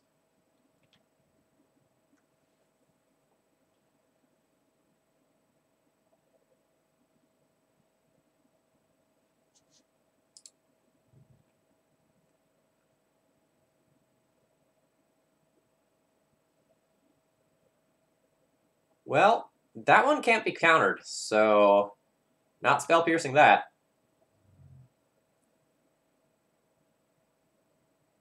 Alright, am I playing out Strix, or am I just going to hardcast Yuriko? I think I'm going to play out Strix and hold up Pierce.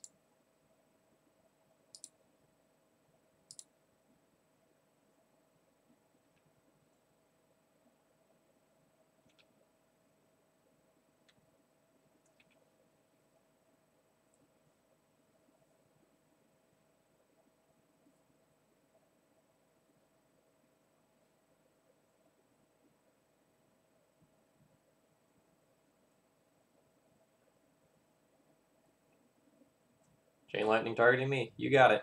I don't have red.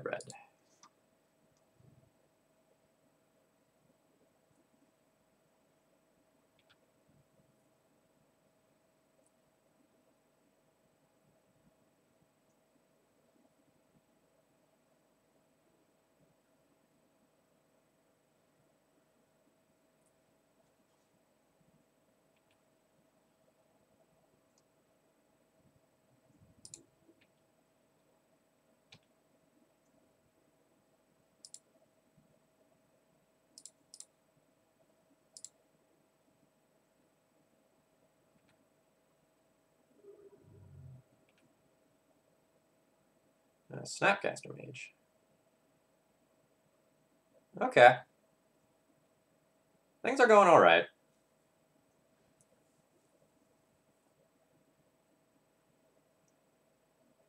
So I think I'm just going to play a land and pass the turn rather than redeploy the Baleful Strix. I mean, I kind of hope to get something with this Spell Pierce at some point this game, but my opportunity to do so is very quickly running out.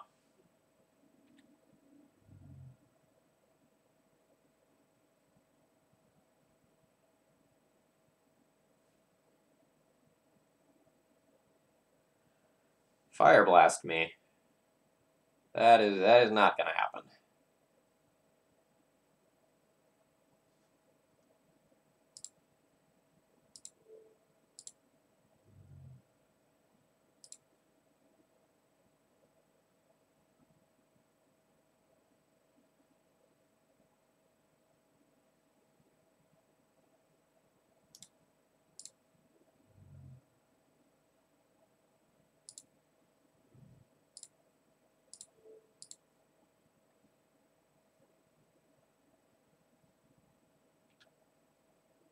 So now I have Snapcaster Spell Pierce for the next thing.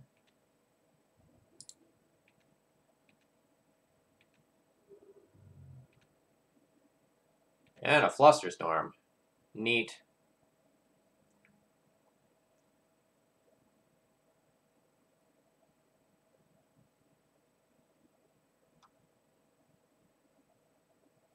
So I have Snapcaster Spell Pierce and Flusterstorm already covered.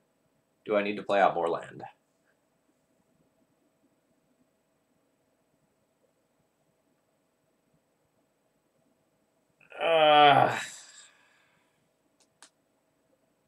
Every land just represents damage off Price of Progress, which currently will do like 1 to me because I'll have to fetch a swamp with this. I don't think I need to play another land here.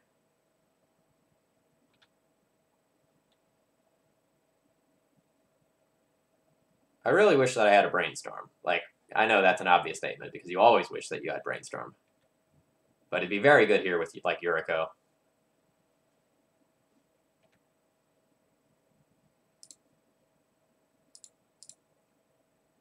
I do think this is probably worth playing out just as a 2-1 flash neuter.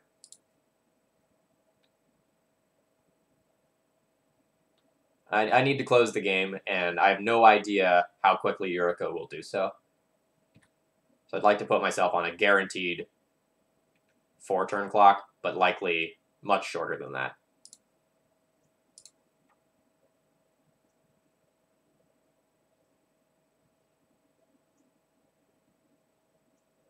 Alright.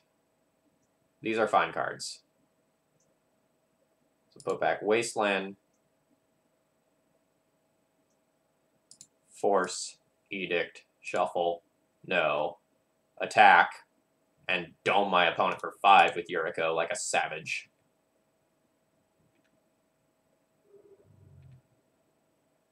Boom! That feels very satisfying.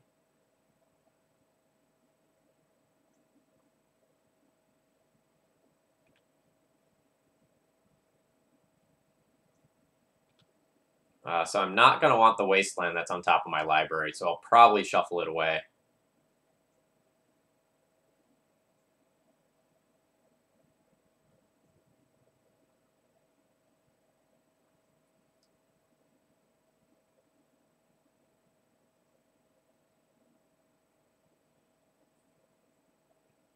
I cannot think of any, like, 4 damage instant speed spell that's going to kill me. So I do feel fine to just fetch this away here.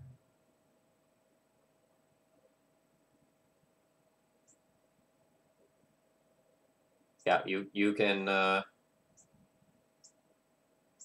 lightning bolt me. The only thing I need to counter is like a follow-up fire blast, which Flusterstorm has taken care of.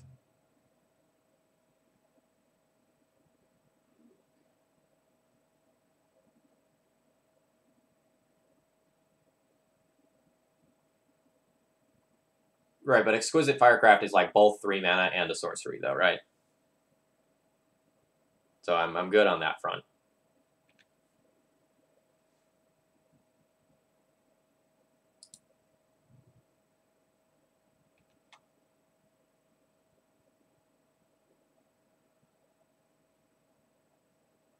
All right, so now I just need to just put literally anything on top of my library that's not a land.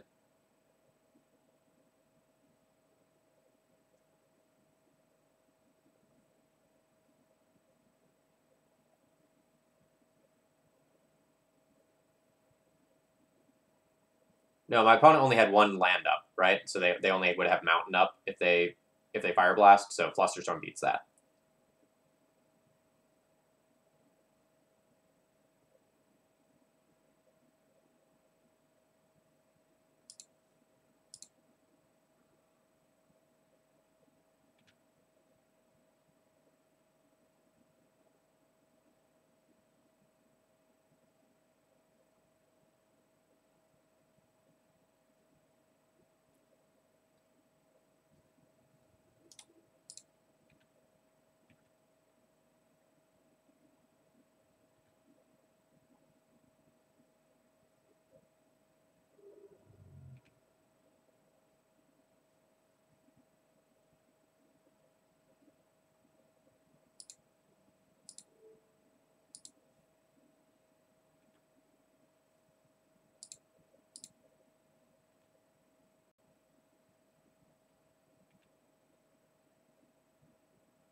Let's see what Yuriko finds. Oh, it's a good friend, Jace. All right, now we're on the board.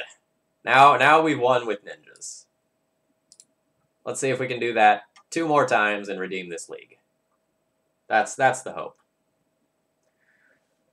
So, good morning to anyone who hasn't been on this channel before. My name is Phil Gallagher. I run Thraben University, a site for legacy death and taxes, and today we're playing a donation deck list, courtesy of Sammy Oddjob. I am playing with Blue-Black Ninjas, featuring some fun cards like Yuriko, which I haven't seen a lot of online play yet, as it's relatively brand new.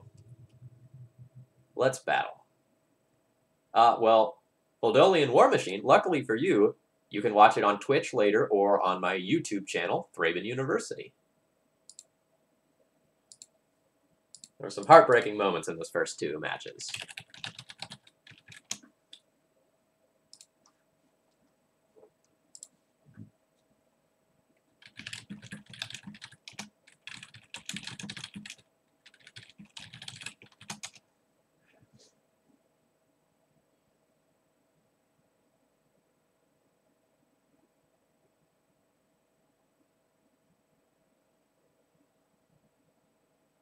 I'm going to keep this hand. It's a little land heavy, but we get Brainstorm to fix that.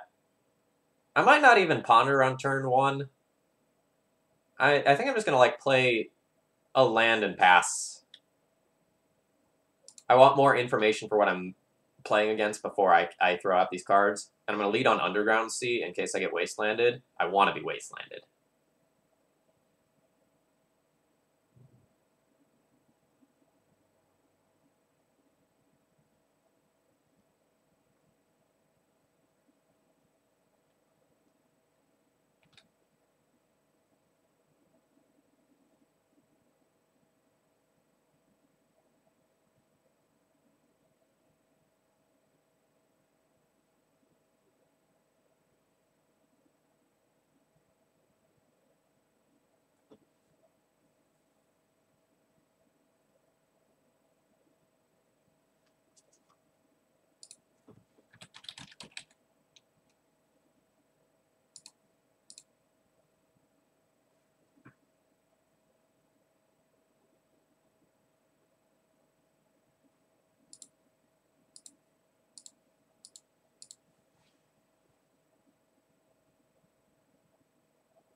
I think I'm still just going to pass.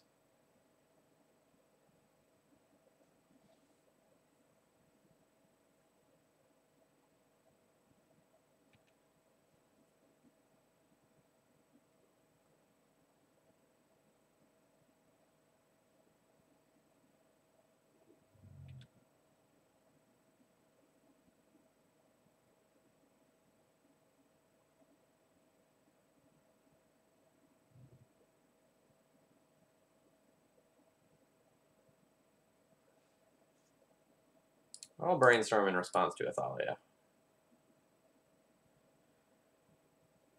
Will I Force of Will Athalia? I have too many lands here.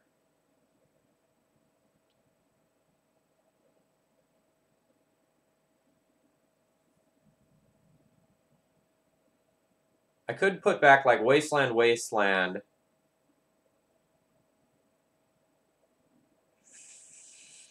Fetch those away. Play Click into Higure. And just like ignore my opponent's mana.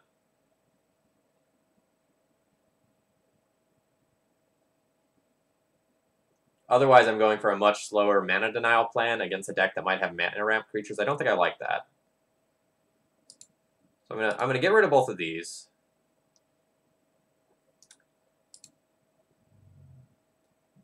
And I still don't know whether or not I want to Force a Will to Thalia.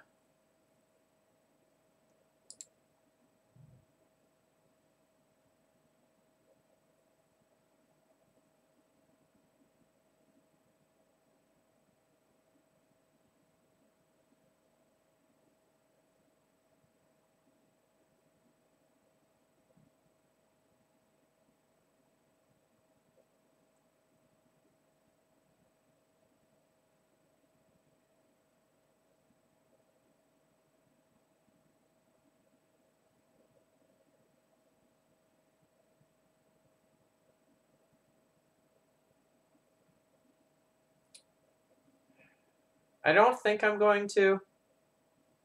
But the thing is that if I don't, this Ponder's not going to be used for probably at least 2 turns, and this Force probably isn't either. So I don't really think it's great to force Thalia.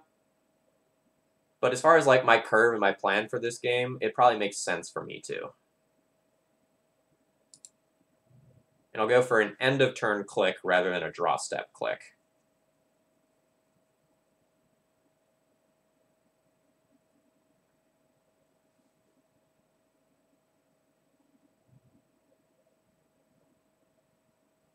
Uh, well, that card's like unbeatable, so we're gonna pierce that. And still, can I see what you're saying? But if you would have phrased your message in a more positive way the first time around, and you would have articulated yourself more clearly, I might have listened to you.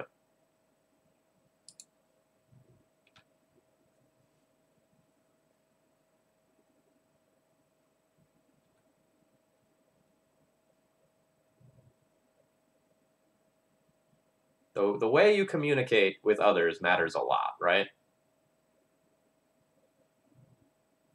So when you said initially that like you switched platforms in order to say something, I considered just like banning you before you even posted it because I figured it was just going to be negative in some way.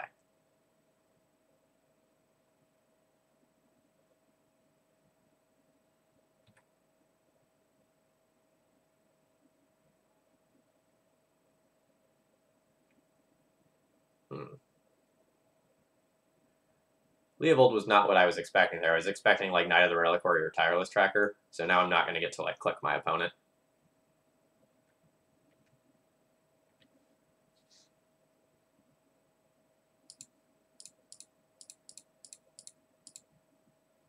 Which is awkward.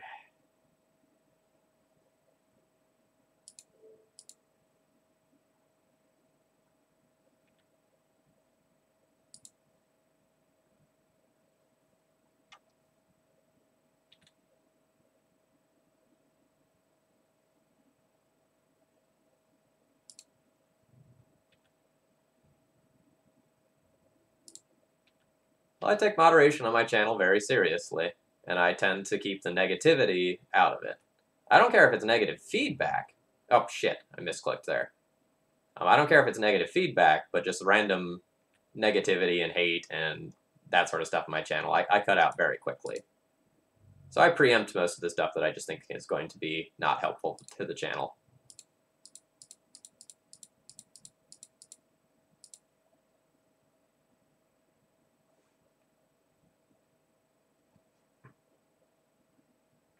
Anyway, Stilkin, I want to go ahead and move on from that now.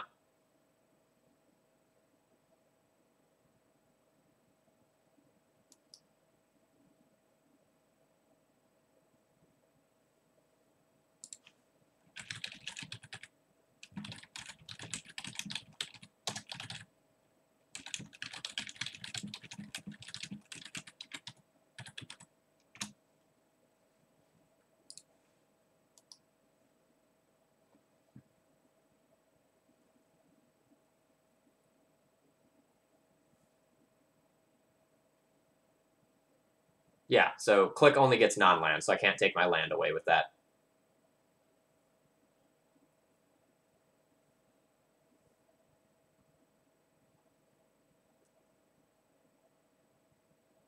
They did not cast Leovold. You can't see it because it went back to the library, but there was a green Sun Zenith for it.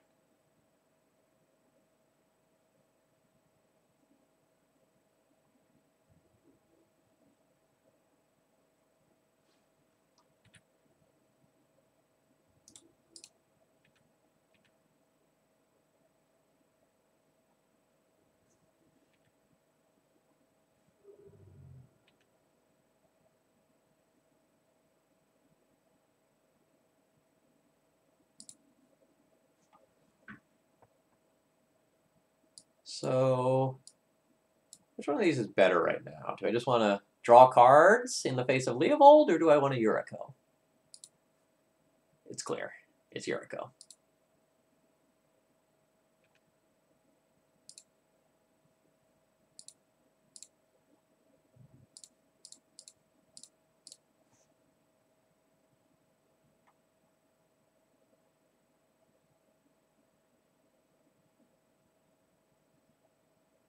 It's a brew.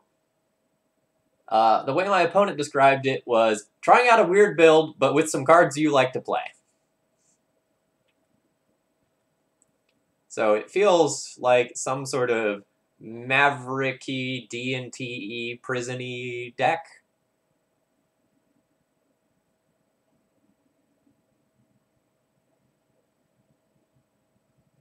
Yeah, War Machine, I'm with you there. I'm not quite sure that that card is good enough to make the cut. Rats. All my legends. It's good. It's really good to know that that's in the deck. That may inform some of my sideboard decisions.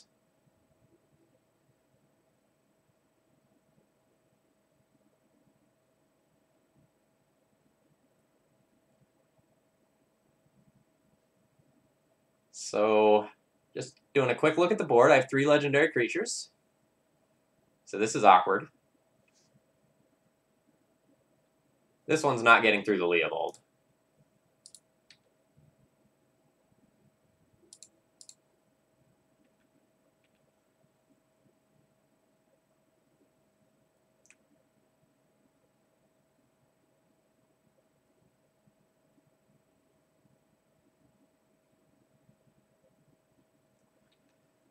Uh-oh. Caracas is going to dismantle me.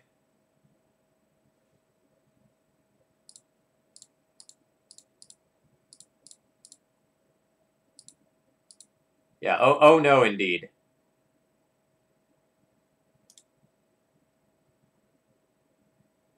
Oh, yeah, I forgot that had another ability.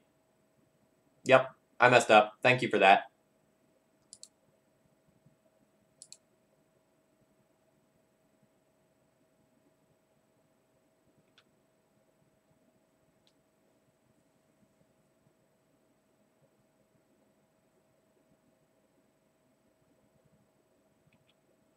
Yeah, just clear error on my end.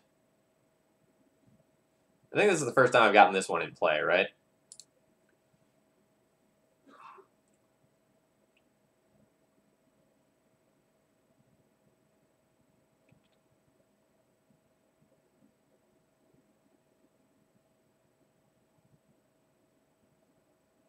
Hmm.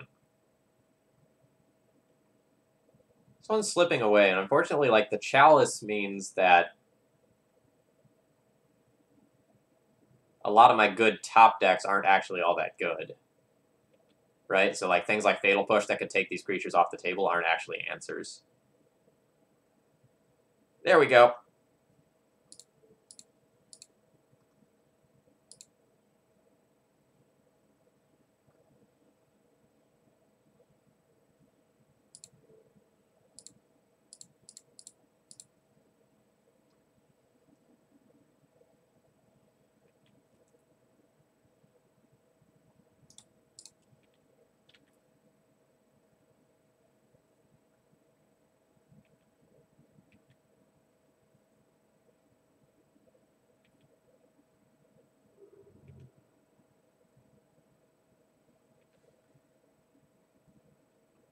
Jace maybe does things.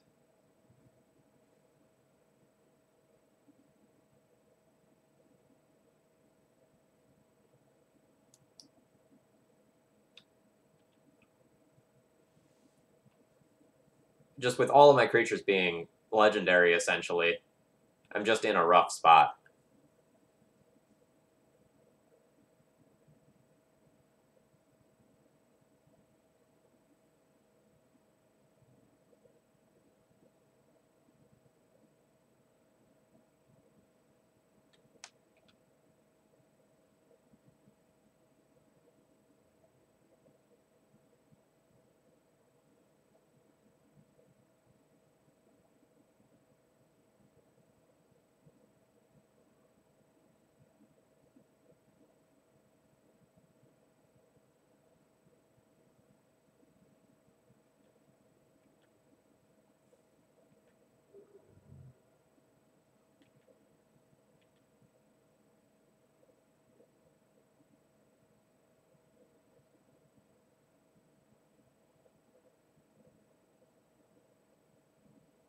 So the Caracas is going to bounce Yuriko. Can Jace bounce a creature? Can Jace bounce a knight, but then, like, my opponent draws a card? This is just another legendary creature. Life is miserable. I can Jace Brainstorm and be real sad in the face of Leovold.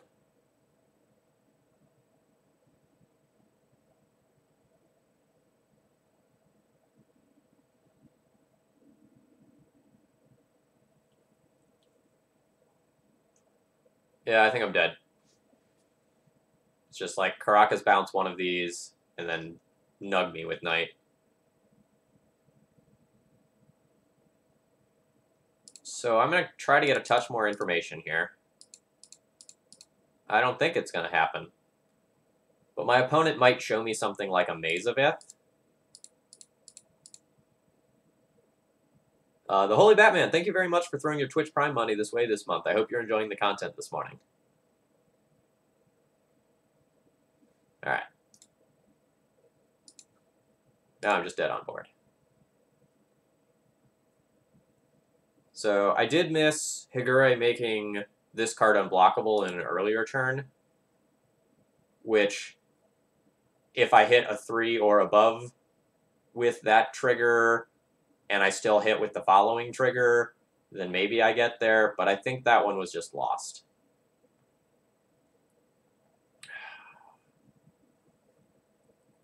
My opponent might board out Chalice, just like seeing me playing out all of these creatures. So I have 1, 2, 3, 7, 8 legendary... No, 7 legendary creatures. Okay. Life's awkward.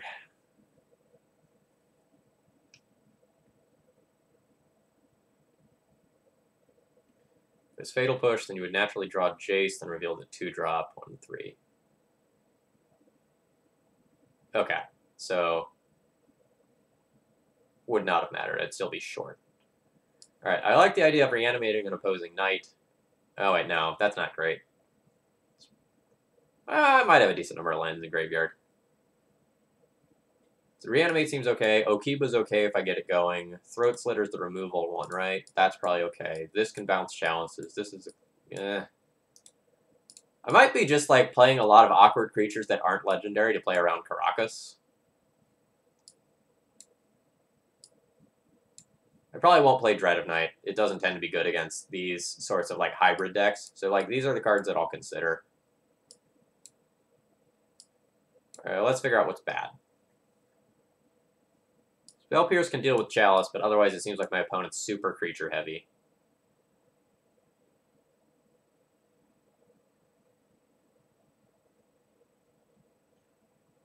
I really need to trim some of these legends. The issue being that, like, some of these are quite good if they're working.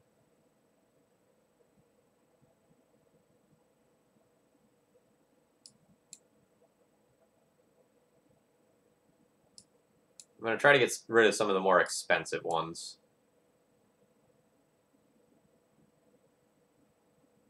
Maybe the clone effect isn't good enough. Maybe connecting with that is a little ambitious. Maybe I should trim some of my 1-drops, just in fear of Chalice.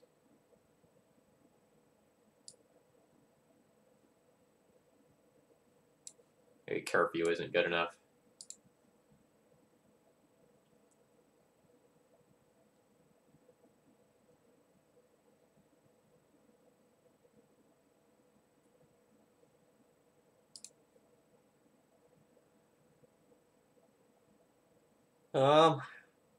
This is okay. I won't say that this is good, but I'm not soft to a Chalice. I have 3 different cards in my hand that I can cast. I have a Wasteland to stop opposing mana development if that's something that looks like it's going to matter.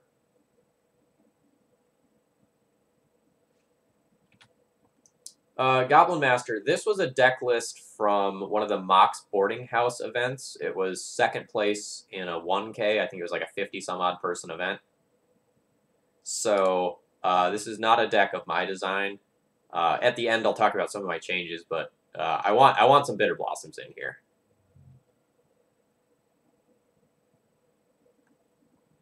Yeah, the issue with some of the Delve cards is that they don't really have synergy with your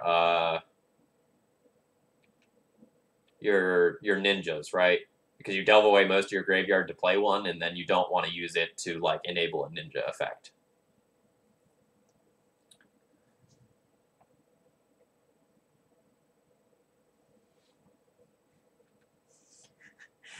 Treasure Cruise would be fine, right, chat? We've never had any problems with that card in any formats before.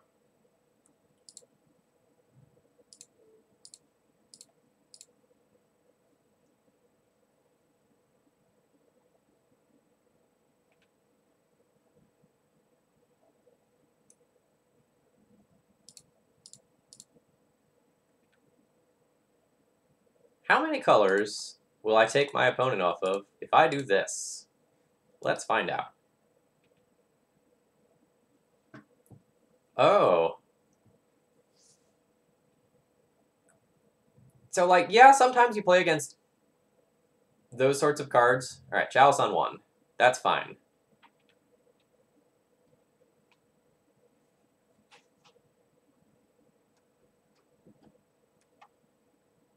So do I want to put Throat Slitter in play or just Ninja of the Deep Hours? I'm not actually sure.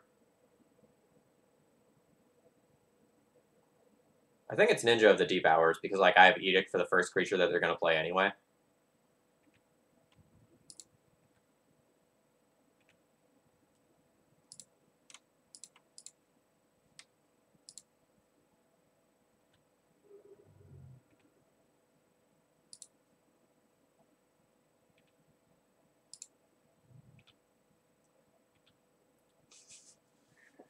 Yeah, that's the old joke, right? If you want to make any Magic card better, you just add draw a card to the bottom of it.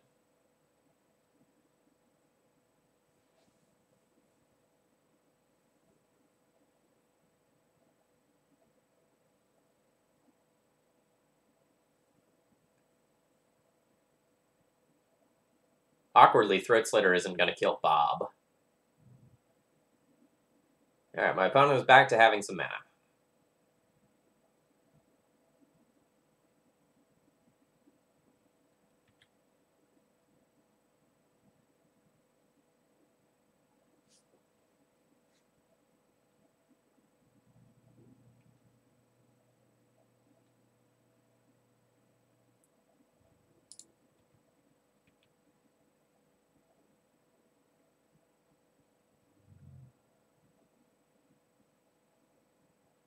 Alright, so just to confirm, I can't do this yet.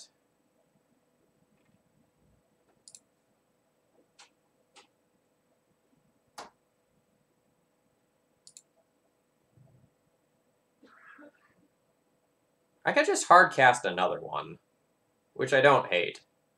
It just uses my mana efficiently this turn. And just... Otherwise, like, I'm going to pay for it, like, the full 4 over 2 turns, like 2 for Baleful Strix and 2 for Ninja.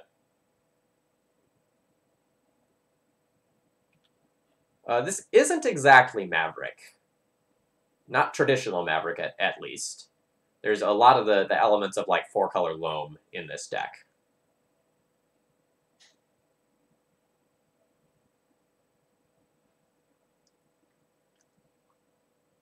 I hope this is, like, secretly sitting here dodging Abrupt Decay. Haha! This one's not legendary, sucker.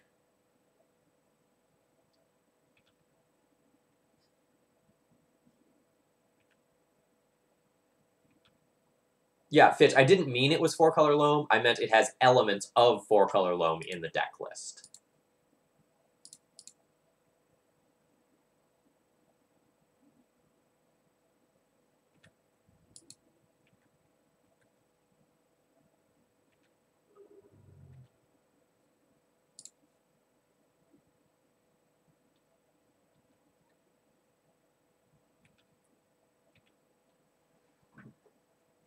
Man, when this deck is doing its thing, this is sweet.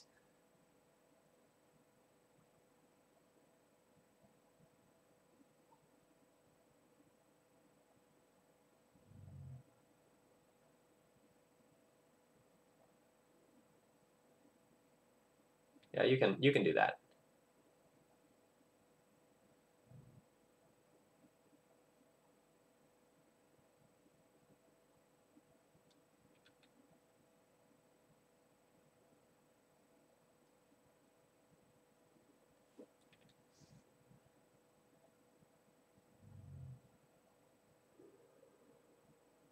Yeah, that left you with 5 cards in graveyard.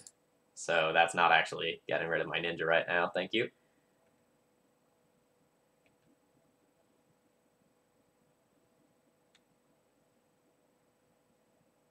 It's not looking that grim, right? All I need to do is hit another land and play like Strix this turn, and life's grand.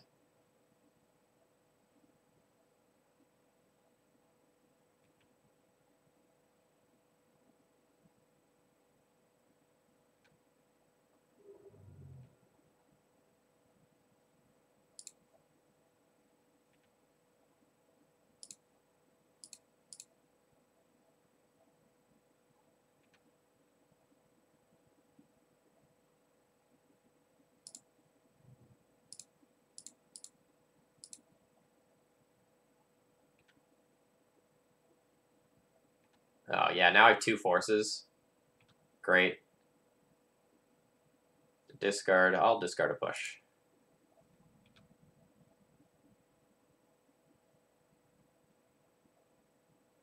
So my opponent will probably, like, Cabal Pit away my ninja.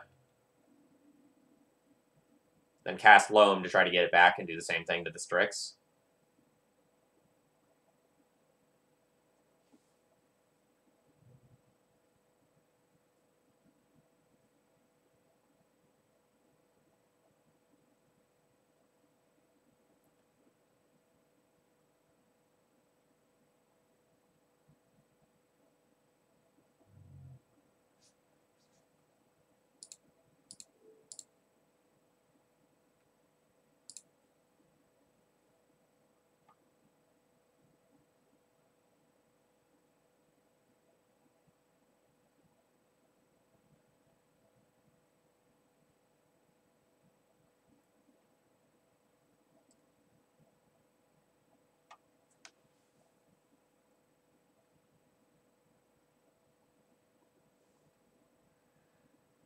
Okay, so we learned a little bit more about my opponent's deck list. Does that mean I'm going to change anything? I was a little unsure about sideboarding the first time around anyway.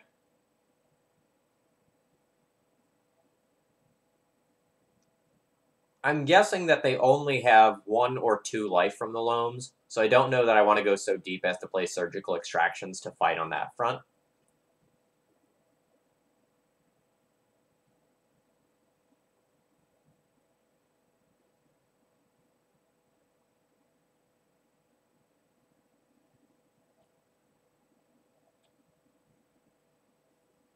Sure, but like say I board in Surgical Extraction and my opponent doesn't have life from the Loam, then the card's pretty terrible. Or say that they have Chalice of the Void, then the card's also pretty terrible. So I don't know that I actually want to board that in.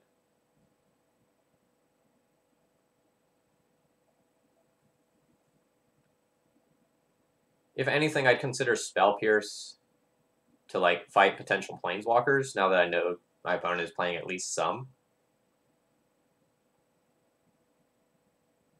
Throat Slitter seems kind of awkward now that, like, I know they're playing these Bobs, but this can still, like, sneak in as a way to blow up Knights, so maybe it's fine. It's also just a non-legendary threat.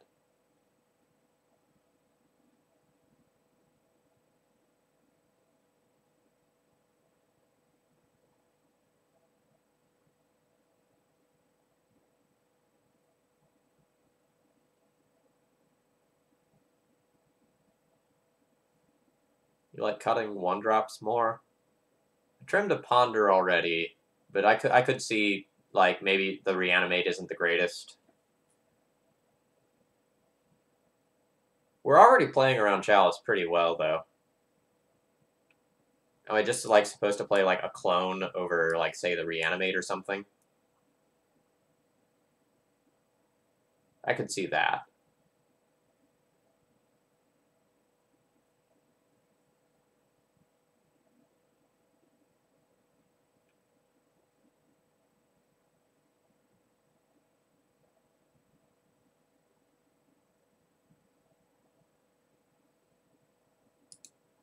I could also, like, play Spell Pierce in order to try to, like, preempt a Chalice from coming down. But I was surprisingly good at ignoring Chalice in both of the games so far.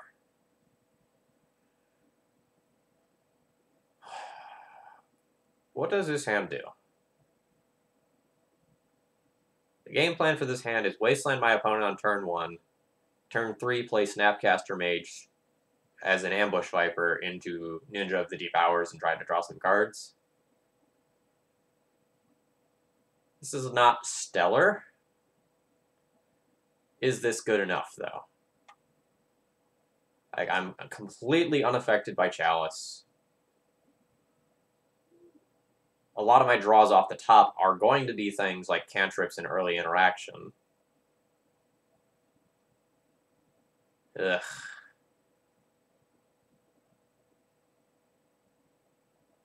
I think I shipped this.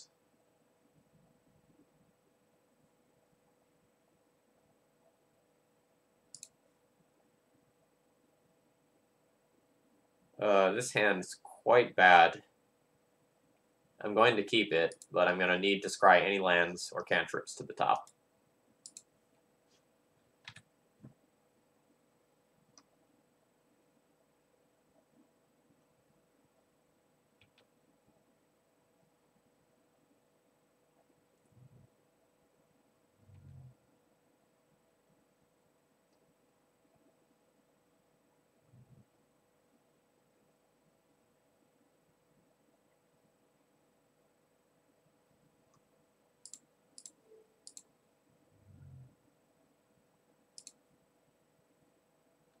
I scryed that Brainstorm to the top, and I'm really going to need it to find lands. So I have to counter that. The hope here is that my opponent doesn't have a good, like, aggressive follow-up play. Well, Archon, I think I only cut, like, 1 Ponder. So I think that's fine.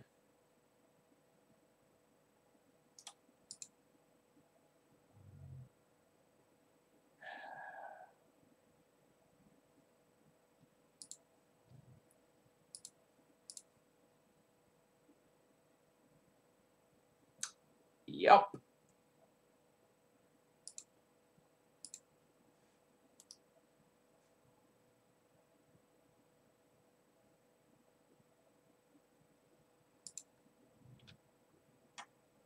So just kind of hoping my opponent taps out for some creature that I can edict.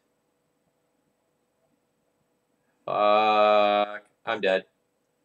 I can't beat a Sylvan Library after being Brainstorm locked.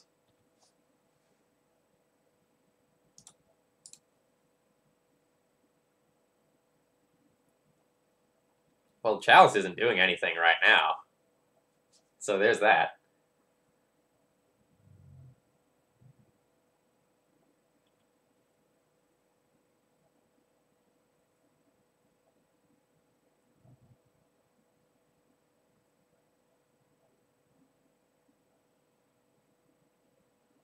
And that's something that my edict can't answer. That's annoying. Now my edict really can't answer it.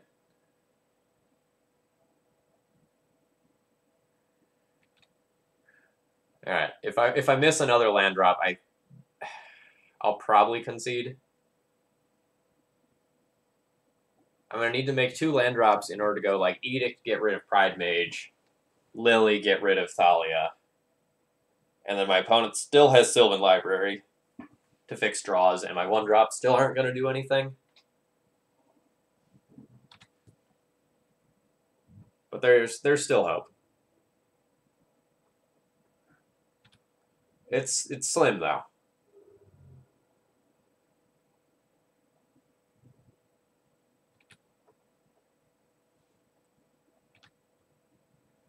I mean, at least that can answer the next card that comes down.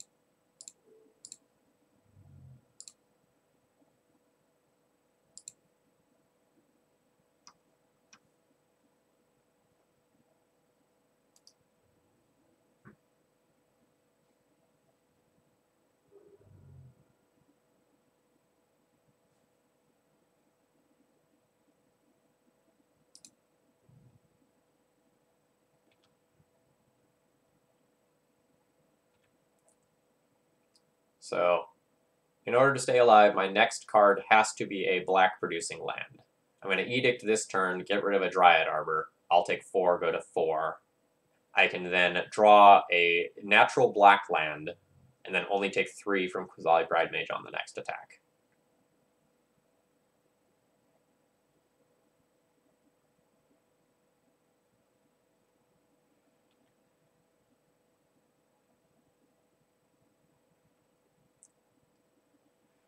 That's a problem.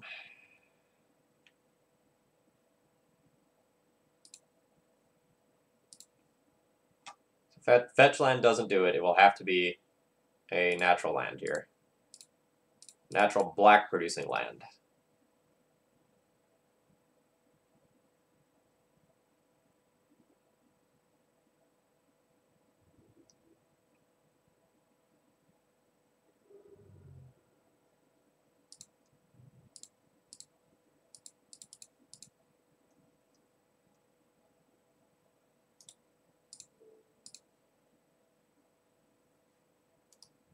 All right.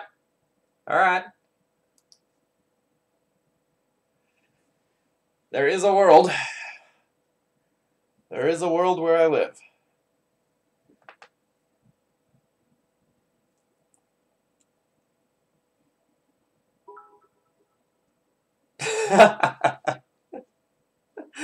Bear with 2 guns. Thank you. Thank you for the bits. I don't know that we're going to get there, but, like, I knew what my outs were. I played to them.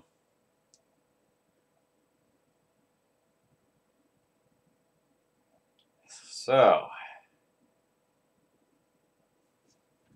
I'll get rid of the Throat Slitter, I think. So if I just play a creature, my opponent can just Lily minus.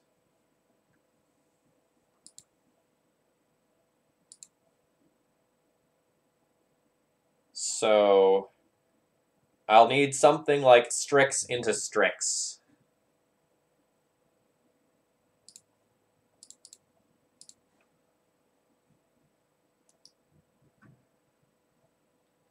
We'll make my opponent do it.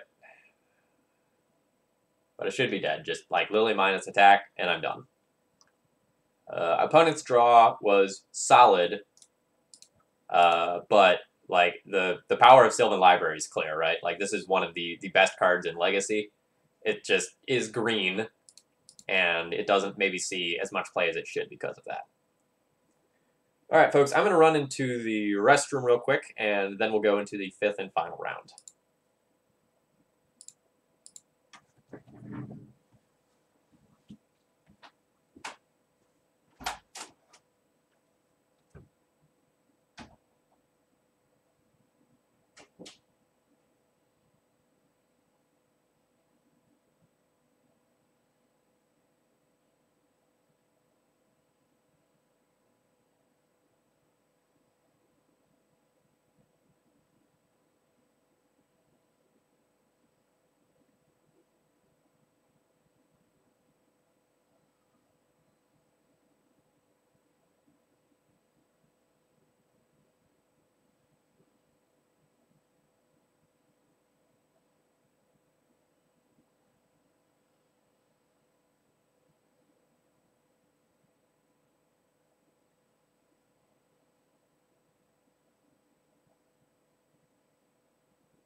All right, hello everyone, I'm back. My name's Phil Gallagher. I run Thraben University, a site for Legacy Death and Taxes. I stream Legacy 3 days a week. It's usually Monday and Wednesday evenings at about 7 o'clock p.m. Eastern Time, and then Saturday mornings at 9 or 10 a.m. Eastern Time. You know, just kind of depends on what all I've got going on that day.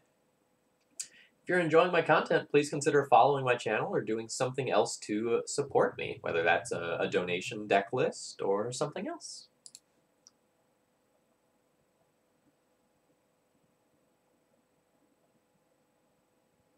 Alright, so I'm playing against someone else who is also 1-3, so I don't need to worry about conceding to them. We're both in the crap bracket.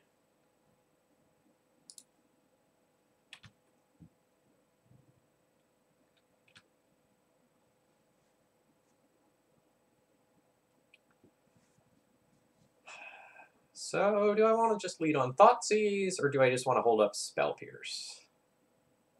What am I most worried about? I'd be most worried about something like Spell Pierce into maybe Counterbalance?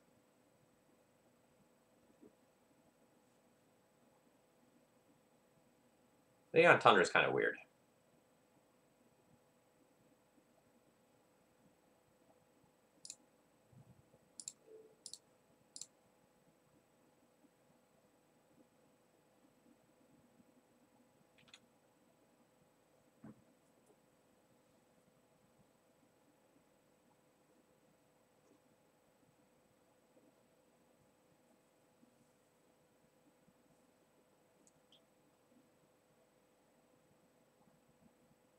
Seth who? Seth Manfield? I know the name Saffron Olive from being around, but I'm not really familiar with the player. It's really hard to keep track of like real names and Magic Online names as well.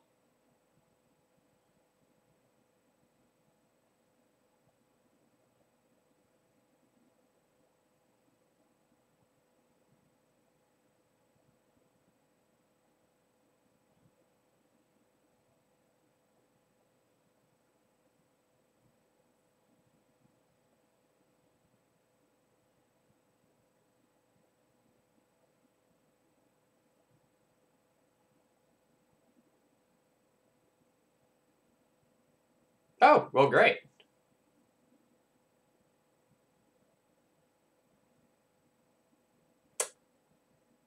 Okay.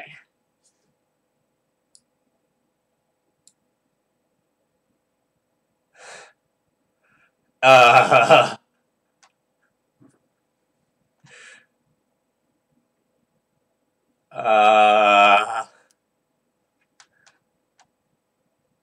so I'm guessing this is an experimental Frenzy Storm deck. That's the only thing that makes sense to me. And I don't know what I'm supposed to take.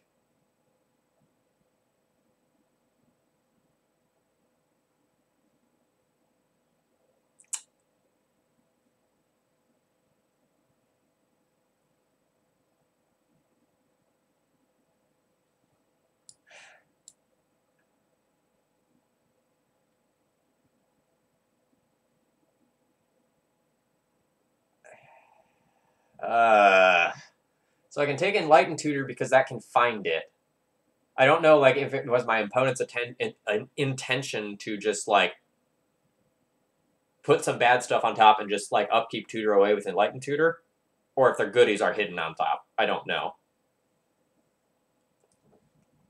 I'm going to take the Helm of Awakening. I think that's the scariest card.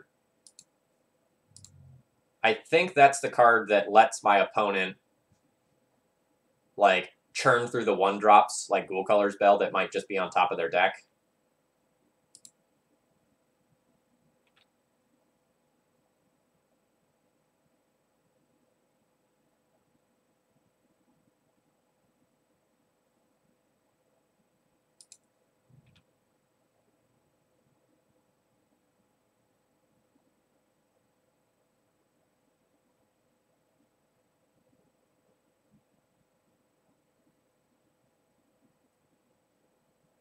So next turn they have 1, 2, 3 mana. If they draw a land 4 mana, they could cast Experimental Frenzy. But if they tutored for that, they wouldn't be able to, like, do anything else.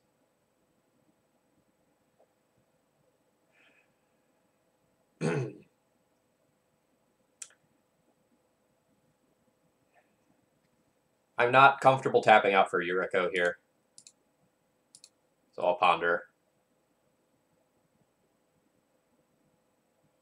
Force is good. These other cards are not good, though. But I think that's okay.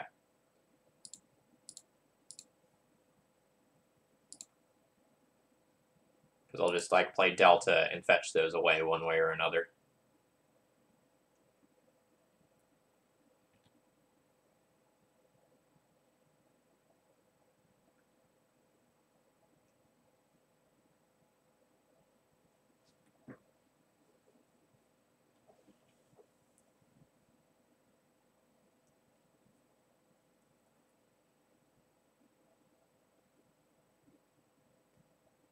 Lotus Petal.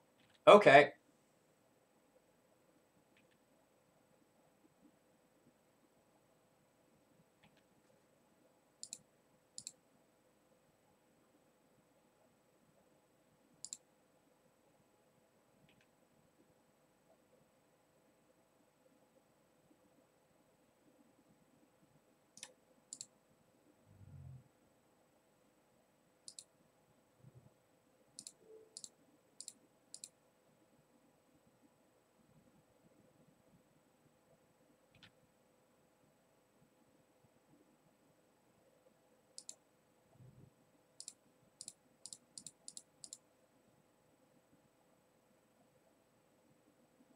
My opponent just conceded rather than continue to play that one out. They maybe conceded a couple of seconds too early because it probably would have been really nice to see what I was doing. Oh, but they've just conceded the match. All right. So I imagine that we would have gotten that match anyway, right? Like we're the discard, like counter magic deck versus the all-in combo deck. But we'll just kind of move on. All right. So let's take a look at the deck list and talk about some changes that I would make. So let's sort this by converted mana cost again. Sorry. All right. So number one, let me make sure this is all still on screen here. There we go. All right. So number one, I think there's a little too much clunk in the main deck. I think the balance is just a touch off. So I wanted to cut Higure and Venser. And I was a little unsure about this card. There also might be like one too many copies of the ninjas in the deck. Like, you don't need too many of these. You just kind of want to draw like one or two over the course of a game. So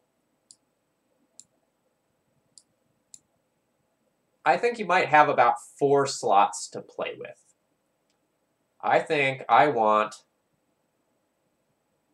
Actually, you know, maybe if we make some of the other changes I was talking about, it'll be fine. So, like, what if we keep the ninjas, and what if we go, like, 2 Bitter Blossoms in the main deck, and then maybe one other evasive creature? Yeah, Truckus, something like Spellstrutter Sprite might be good to help enable. I did kind of feel like I didn't have enough early game enablers, and so, like, this deck can't, like, turn 2 curve into one of the Ninja of the Deep Hours, right? So a lot of the other versions of this deck that I've seen have been lower to the ground, and they're playing a bunch of, like, 1-drops that they expect to get through so that they can, like, guaranteed play these on turn 2. And the way this deck is playing out is a little bit different.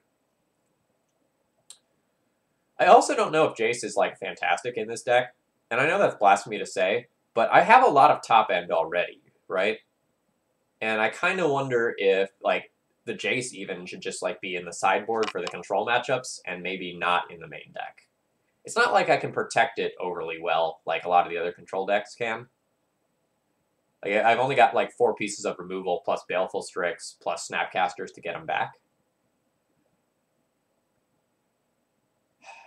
Vorlon, that's a good point. So... this deck's very mana hungry. Maybe I'm not supposed to be playing Wasteland either. Like, sniping utility lands is important, though. And, for example, we saw Caracas was, like, devastatingly good against this deck. So, maybe it's supposed to sit Day around. Not 100% sure. As far as the sideboard goes, the sideboard felt kind of medium. If we get rid of the Hagure, which is kind of like the tutor aspect, then maybe some of these like more cute sideboard ninja things are not supposed to be here, and I should just like play more powerful cards.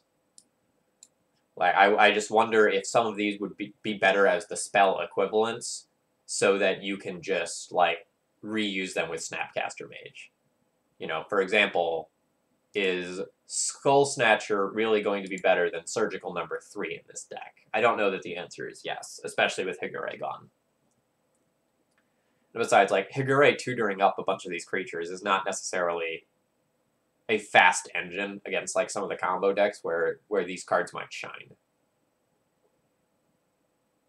As far as, like, specific things that I wanted to have answers to that I really didn't, I didn't really have answers to Chalice, other than, like, Venser Bounce It, but Venser feels really slow anyway. Maybe this deck is supposed to play, like, engineered explosives in the sideboard as something that can get rid of a Chalice and also be, like, incidental removal for elsewhere. That's something that I could see.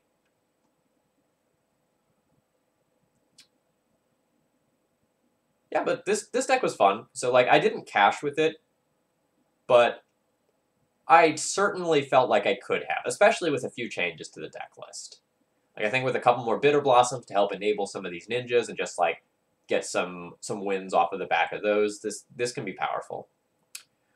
You know, my biggest question would be, like, is the ninja sub-theme worth it? Or would this deck just be better if it was just, like, Snapcasters, Bob, Strix, Jace, Lily, that sort of stuff, and just being a more traditional blue-black control deck? And I don't really know the answer to that. That's kind of the stuff I'm thinking about in terms of this deck list. So Sammy Oddjob, I hope you enjoyed this content. I don't think you were live today, but I hope you enjoy it when you get to watch it on YouTube later. Fitch, more tempo with Daze. I don't know that Daze is good in this deck, at least in its current iteration, right? Because we're kind of going big with, like, Snapcaster and the ninjas, and I'm, like, really wanting to use a lot of mana, so I don't know that I can take advantage of the tempo without some 1-drops. I think if you want to play Daze in this deck, you can, but then you also play some 1-drops. You know, I don't know if it's like Delver, Niv Magus Elemental. I think there's like a 1/1 blue fairy with Flash or something like that. I think there is a completely separate version of this deck that runs like 4 ninjas, 4 Yurikos, somewhere on the order of like 8 1-drops plus Baleful Strix, and just like gets rid of some of this top end with like Snapcaster, Lily, Jace. I think that's an entirely different deck, but it's probably fine.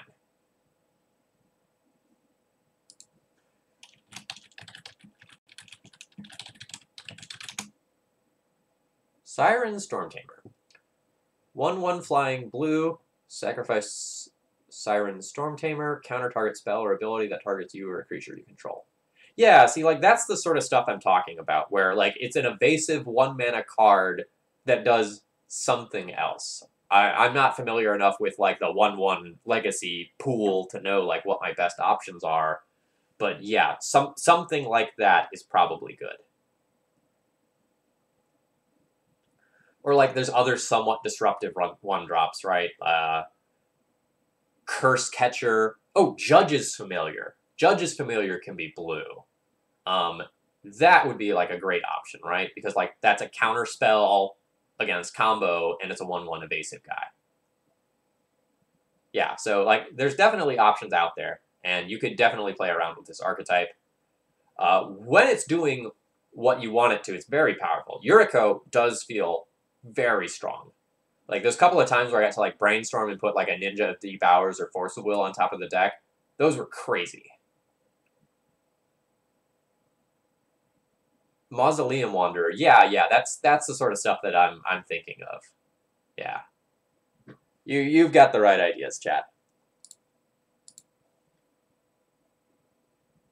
All right. I'm going to be wrapping up in just a second. I'm going to see if there's anyone else that I can host that's playing Legacy. It looks like no. There's one paper event, so I suppose I will host that. All right, folks, I hope you enjoyed the content today. I will be back on Monday night with Bryant Cook, and we're going to be playing some tests. I'm really looking forward to that. I hope you're enjoying the Legacy content, and I hope you all have a good weekend. I've got some advance tickets to Aquaman that I'm going to be seeing tonight. I'm skeptical, but hey, it's free, so I'm not going to turn that down. Other than that, I'm going to be playing some Smash Ultimate and Mario Kart and other things with the Switch this weekend. I think that's all I've got for you. Have a good weekend, chat, and I hope you enjoyed my content.